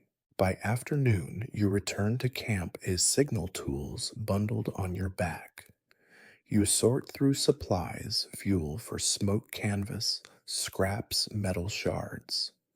You stash them in a dedicated pouch by your shelter entrance, ready for the next attempt. You add fresh green fronds each day, new fuel for urgent smoke. As dusk falls, you don't light the ridge torch again, but instead craft a signal fire on the beach, an enormous pyre fed with driftwood and palm fronds. You ignite it at sunset, towering flames licking skyward embers, dancing on the wind. You stand at its edge, helmeting the heat, and shout into the night to help. The blaze surges bright and defiant, and for a moment you imagine distant eyes watching. Then the fire dims, and darkness reclaims the shore. You gather cooled embers beneath foil scraps to rekindle tomorrow. You return to your lean-to heart, heavy yet unbroken. Rescue remains distant, but you have done everything within your power. Mirror flashes, smoke signals, SOS letters, blazing pyres. Tomorrow you will try again. Until then, you rest beneath canvas, buoyed by the knowledge that your efforts will not go unseen forever. Dawn touches the treetops in a soft glow as you wake with a new awareness pulsing through your veins. The island's challenges have carved a sharper edge into your spirit. You no longer simply survive, you transform. Today, you lean into that evolution, examining how fear, once a relentless oppressor, has become your quiet tutor. You sit by the spring at first light, tracing ripples with a fingertip. In its clear depths, you see the reflection of a man honed by necessity, sun leathered skin etched with scars, eyes bright with purpose.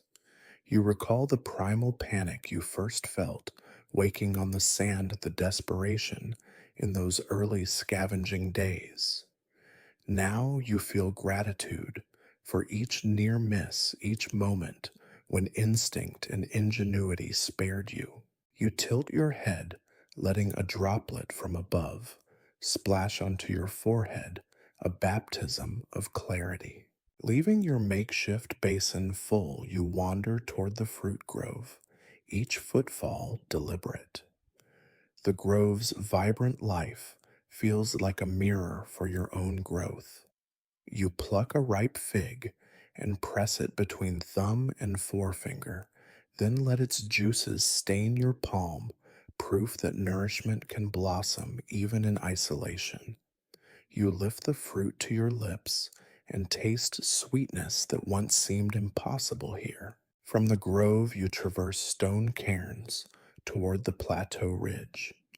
As you climb, you review the years of your life before this island, a comfortable home, predicto routine, the soft cocoon of familiar faces.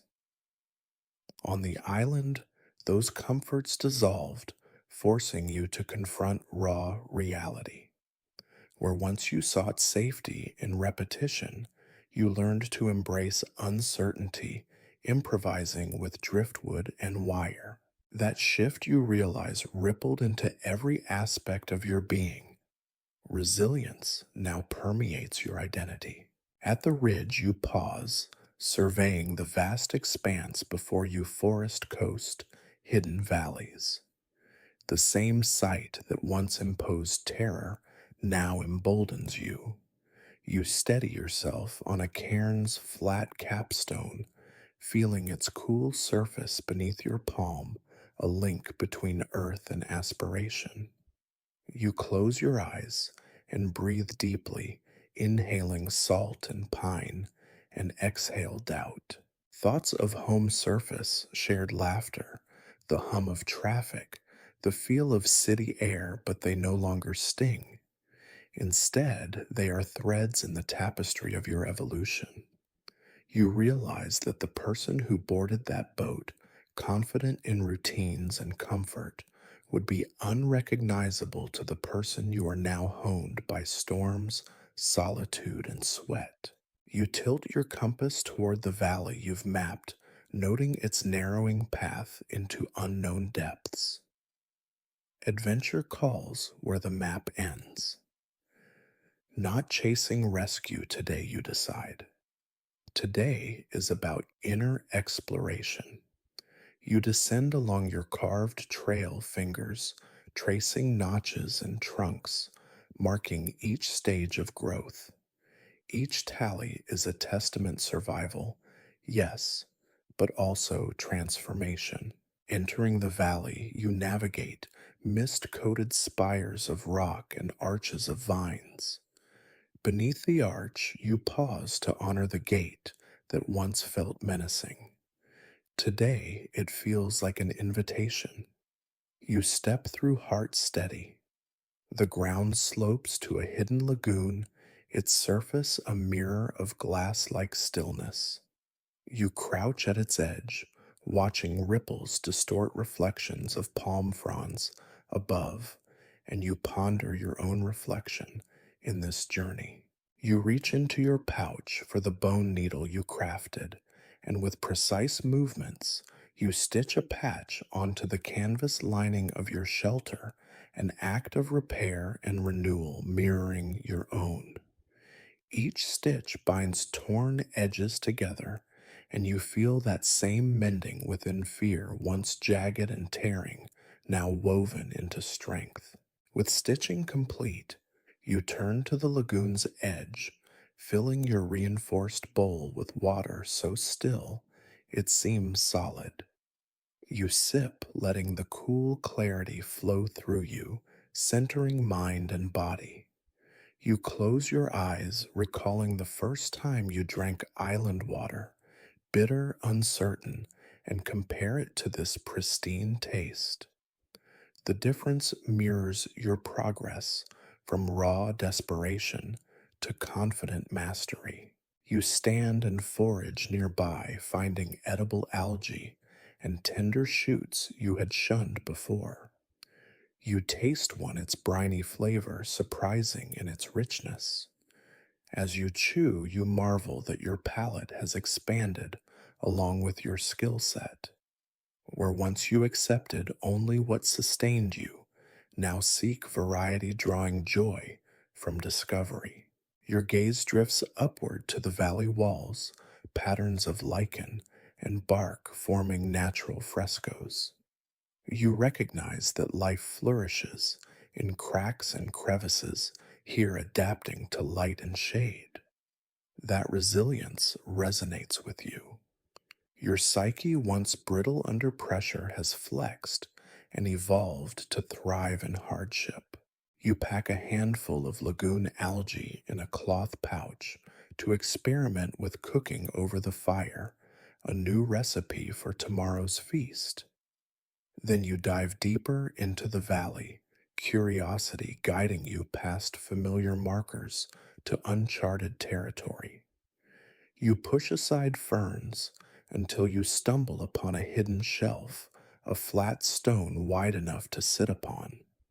You settle there, legs dangling over the mossy rock face, absorbing the mosaic of greens, the hush of water, the chorus of unseen creatures.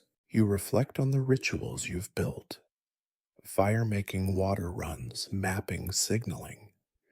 Each was a lesson in discipline and adaptability, but none transformed you more than confronting your own mind nights, wrestling loneliness days, channeling fear into vigilance. You realize that your greatest tool is not knife or compass, but your own will to evolve. Closing your eyes, you whisper a vow: I will carry this change back to the world beyond. The words feel weighty yet liberating, an oath to share resilience learned in solitude. You imagine returning to crowded streets, sustaining calm amid chaos, solving problems with the same ingenuity you used here. You stand, dust off palms, and carve a final notch into the rock at your feet. It is the 13th part, fierce triumph, part solemn promise. You run your hand over the fresh notch, feeling its sharp edge, a reminder of transformation's ongoing nature. Nothing here is static. Growth continues as long as you dare to step into the unknown. Turning back toward camp, you walk with a measured gait, every step resonating with purpose. The island's dangers no longer intimidate, they inspire. The path home feels as much within as without. You return through the vine arch, crossing thresholds of fear into realms of possibility. At your lean to, you apply algae to the new canvas patch, drying it with gentle heat from a nearby ember. You hang tools in their usual places, but allow room for the new, a small shelf for seeds you plan to plant beyond coconuts and mangosteens. You feel expansion in even this small act, planting ideas for future growth. As twilight settles, you sit on a driftwood bench, legs crossed facing the fire. You let its glow paint your face in shifting orange hues. You close your eyes, breathe deep, and feel the steady pulse within. The island's trials have become treasures, each fear faced a gem carved into your soul. Tonight you sleep, knowing that you have become more than a survivor. You are an explorer of inner worlds, a craftsman of self, a keeper of newfound wisdom. Rescue may come, or you may remain longer, but when you leave this island, you will carry its lessons in your bones and spirit forever. You awaken to an unnatural hush. The usual chorus of birds and waves is stilled, as though the island itself is holding its breath. Over the eastern horizon, a roiling wall of charcoal gray clouds advances edged with electric white. You feel it in your bones. A storm unlike any before is bearing down. You swing your legs out of the lean-to and step onto sand that already vibrates with impending fury. Your first act is to secure necessities. You haul buckets of fresh spring water into the cave's dry corner, stacking them behind a rock barrier. The reinforced bowl and coconut shells you once prized now fit tightly within an alcove safeguarding precious sustenance from flood. You gather fire-starting tools, spark pouch flint shards, tinder, and place them high on a shelf of driftwood. You sweep wet leaves into a pile, tossing them carefully into the cave to cure by any stray ember. Outside, wind gusts lash the canvas roof, making the lean-to groan. You tighten palm frond shingles, retying loose vines around support beams. Your hands work instinctively, each knot a prayer against collapse. Sheets of rain begin in distant whispers, then escalate to rattling drums on the hull panels you've affixed over the entrance. The cave's mouth catches the spray, and you wedge a plank at an angle to channel most of it aside, creating a gooseneck drain that spills water harmlessly onto the rocks below. With shelter fortified, you turn to your signals. 12 days of smoke and mirror flashes may not have reached rescue, but this hurricane could hide you entirely. You decide on a final beacon of defiance, a towering firebreak cleared around the lean-to. You sprint to the shoreline and carve a wide circle in the sand by peeling away grass and undergrowth with your machete. The wind hisses through the clearing, mocking your efforts, but you press on using each breath to stay grounded. As the storm's eye draws near, gusts accelerate into howling banshees. Sheets of rain lash your face. Squinting against the torrent, you drag driftwood into the cleared ring and arrange it upright like matchsticks waiting to ignite. You push soaked fronds beneath the wood, aware that even damp fuel can catch if guided by enough wind.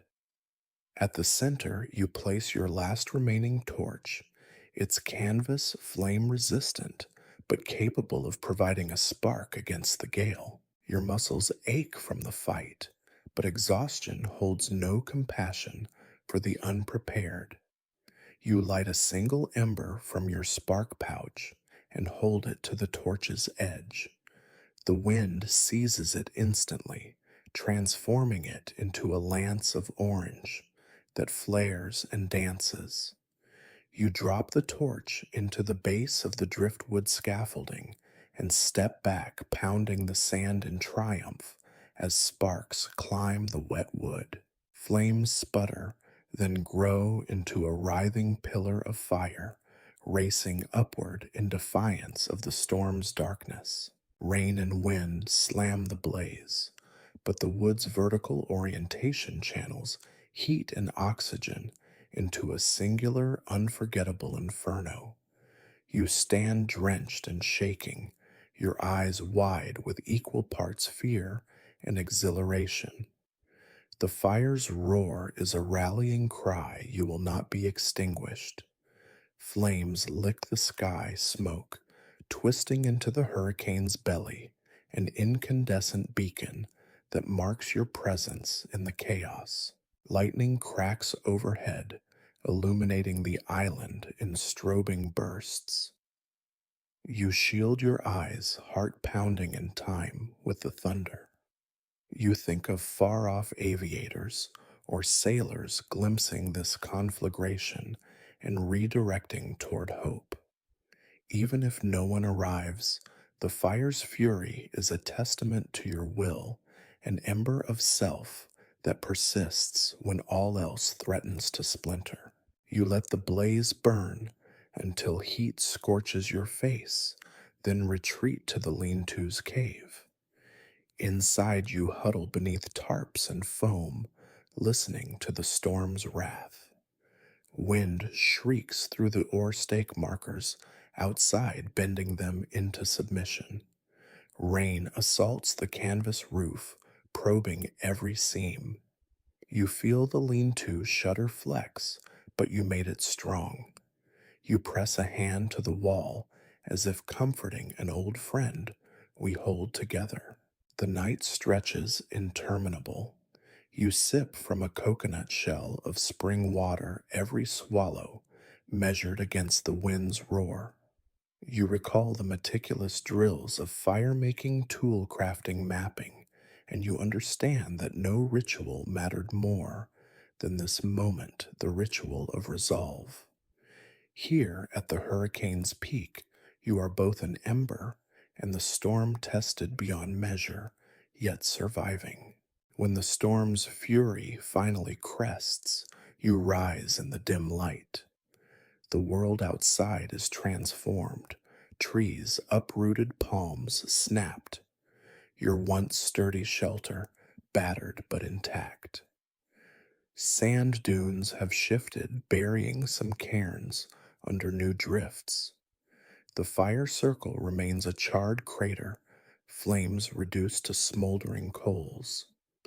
You step out, boots sinking into wet sand, and survey the aftermath. You move deliberately, checking key markers. The spring's flow has muddied, but still runs. Your signal pyre is reduced to blackened skeletons. The fruit grove has shed branches and fruit, but stands resilient. You pause at the lean-to, patting drips from the canvas and hammering loose fronds back into place. Each repair is an affirmation you endure. Next, you salvage charred wood from the fire ring, splitting it into more durable posts. You reinforce the lean-to's frame, embedding new stakes deeper and adding crossbeams for rigidity. You reweave palm fronds into a tighter thatch, letting only trickles pass. You seal holes with mud from the lagoon and temper it with ash to repel water. Your hands bleed from thorns and splinters, but each nick is a badge of survival. As afternoon wanes, you rebuild the signal circle, higher, closer to the rising ridge. You salvage bright shards of canvas from the torn shelter and weave them into strips that catch the sun's rays even in the weakest light. You construct a platform of driftwood high in a sturdy palm, securing yourself with vine loops to perform signals with better visibility. You nail the metal mirror panel at the platform's edge and create a pulley with insulated wire and a carved wooden wheel so you can raise a bright canvas flag without climbing. By dusk, you climb into your new watchtower, securing yourself against the wind. You hoist an orange flag and wave it as the sun sinks.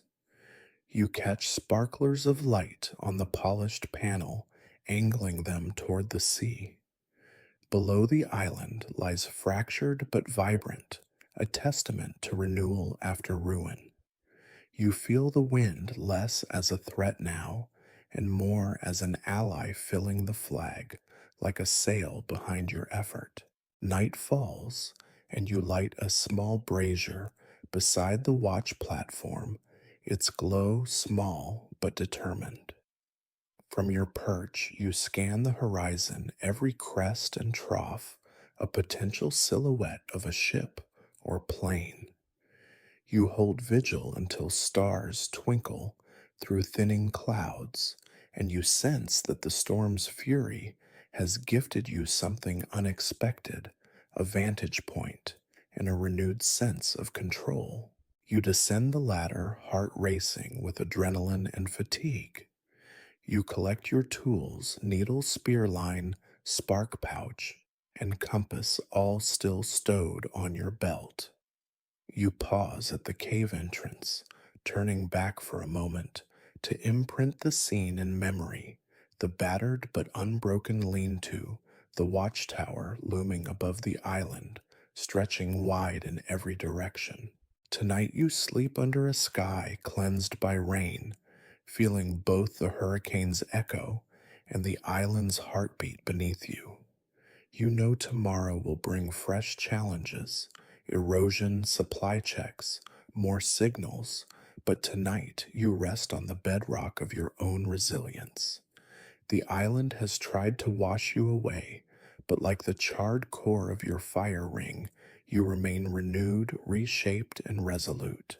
You wake before dawn's first light, creeps across the sky, every muscle vibrating with a mixture of exhaustion and anticipation. The night's breeze carries a distant hum, engine noise that drifts into your senses like an impossible promise. You sit up on your foam pad, heart galloping as you listen. The world around you slumbers, but you are wide awake, senses sharpened by 18 years of solitary survival. You slide out of your lean to and step onto damp sand, the cool grains pressing between your toes. The watchtower above you stands silent, its brazier cold now, yet still bearing faint embers of last night's vigil. You tighten your belt, feeling the weight of your tools, knife, compass, needle, each one a testament to the journey that has brought you to this moment. In the east, pale light unfurls across the horizon, revealing a shape on the water's edge, a boat slender and white, cutting through gentle waves. Your breath catches, and for a heartbeat, you fear it's a mirage. But as the vessel draws closer, its hull becomes distinct, cabins glinting in the newborn sun. You gasp, tears pricking your eyes, a tidal wave of relief threatening to overwhelm your stoic resolve. You sprint toward the shoreline, heart hammering so fiercely you fear it will burst through your ribs. Sand flies beneath your feet as you race past the charcoal remnants of your signal, pyre past the oar stake map that once guided your steps.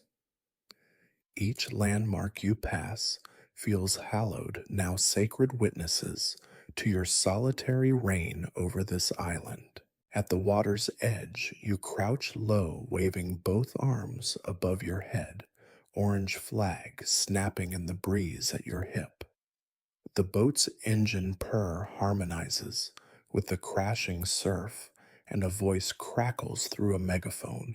You cannot hear, but somehow understand, a lifeline across the void. You respond with a roar, voice hoarse from years of silence. Over here, over here. The vessel slows its bow, curving toward the shore. You choke on gratitude as figures emerge on deck, their forms bright against the rising sun. They lower a small dinghy, and you step forward, water swirling around your ankles, toes numb from cold and excitement.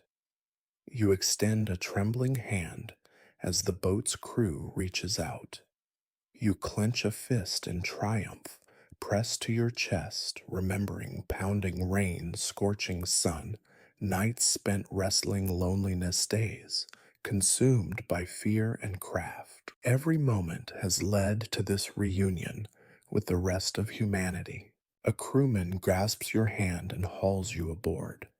You climb boots, dripping saline onto the deck of rescue. The boat rocks beneath your weight, but you stand firm disbelief and joy warping your vision.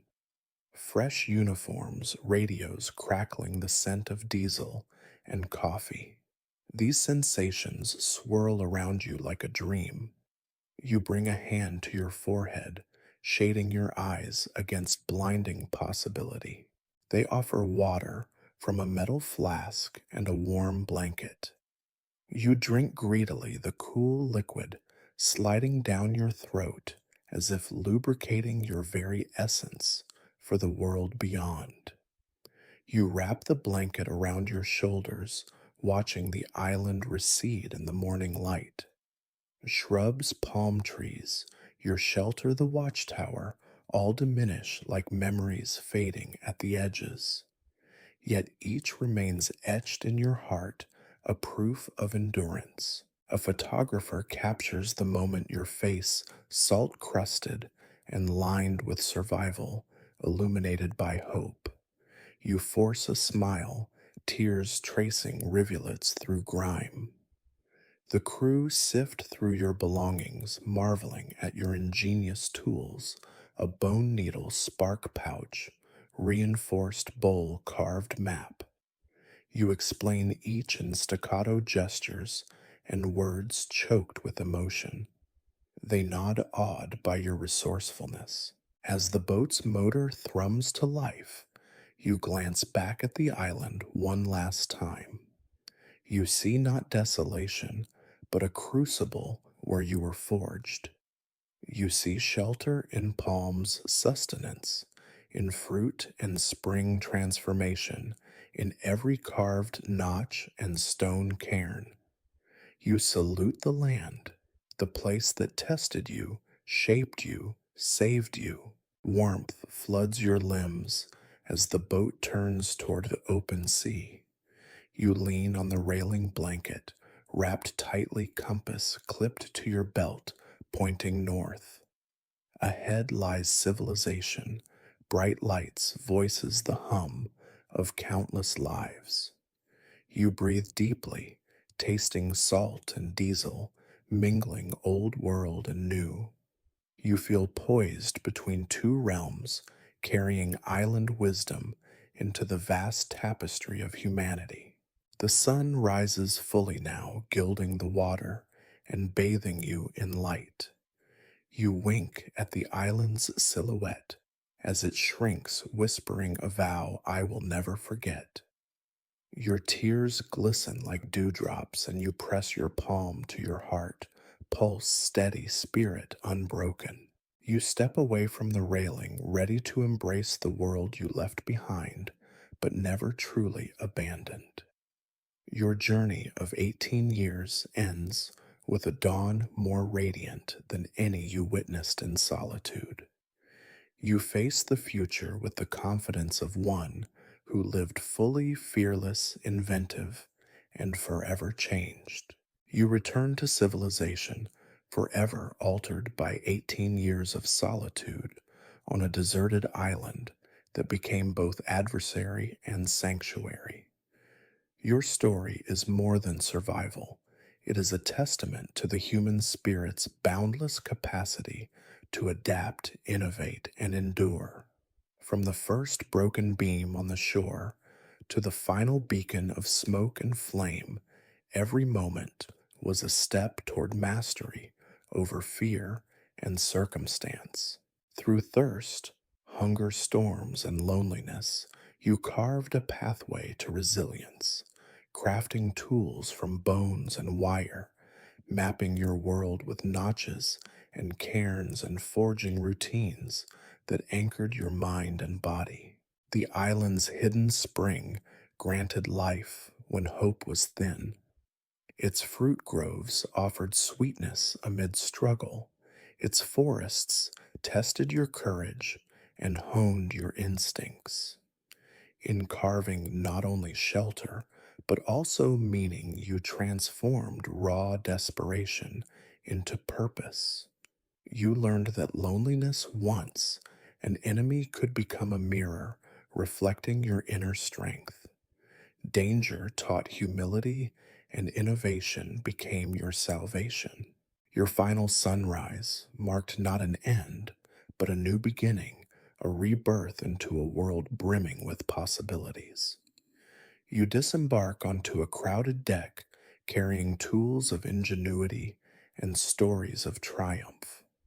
The island fades behind you, but its lessons remain: vivid resilience, born of necessity, creativity, sparked by constraint, and the unwavering belief that life can flourish in even the harshest conditions. As you step forward, you bring more than scars and memories.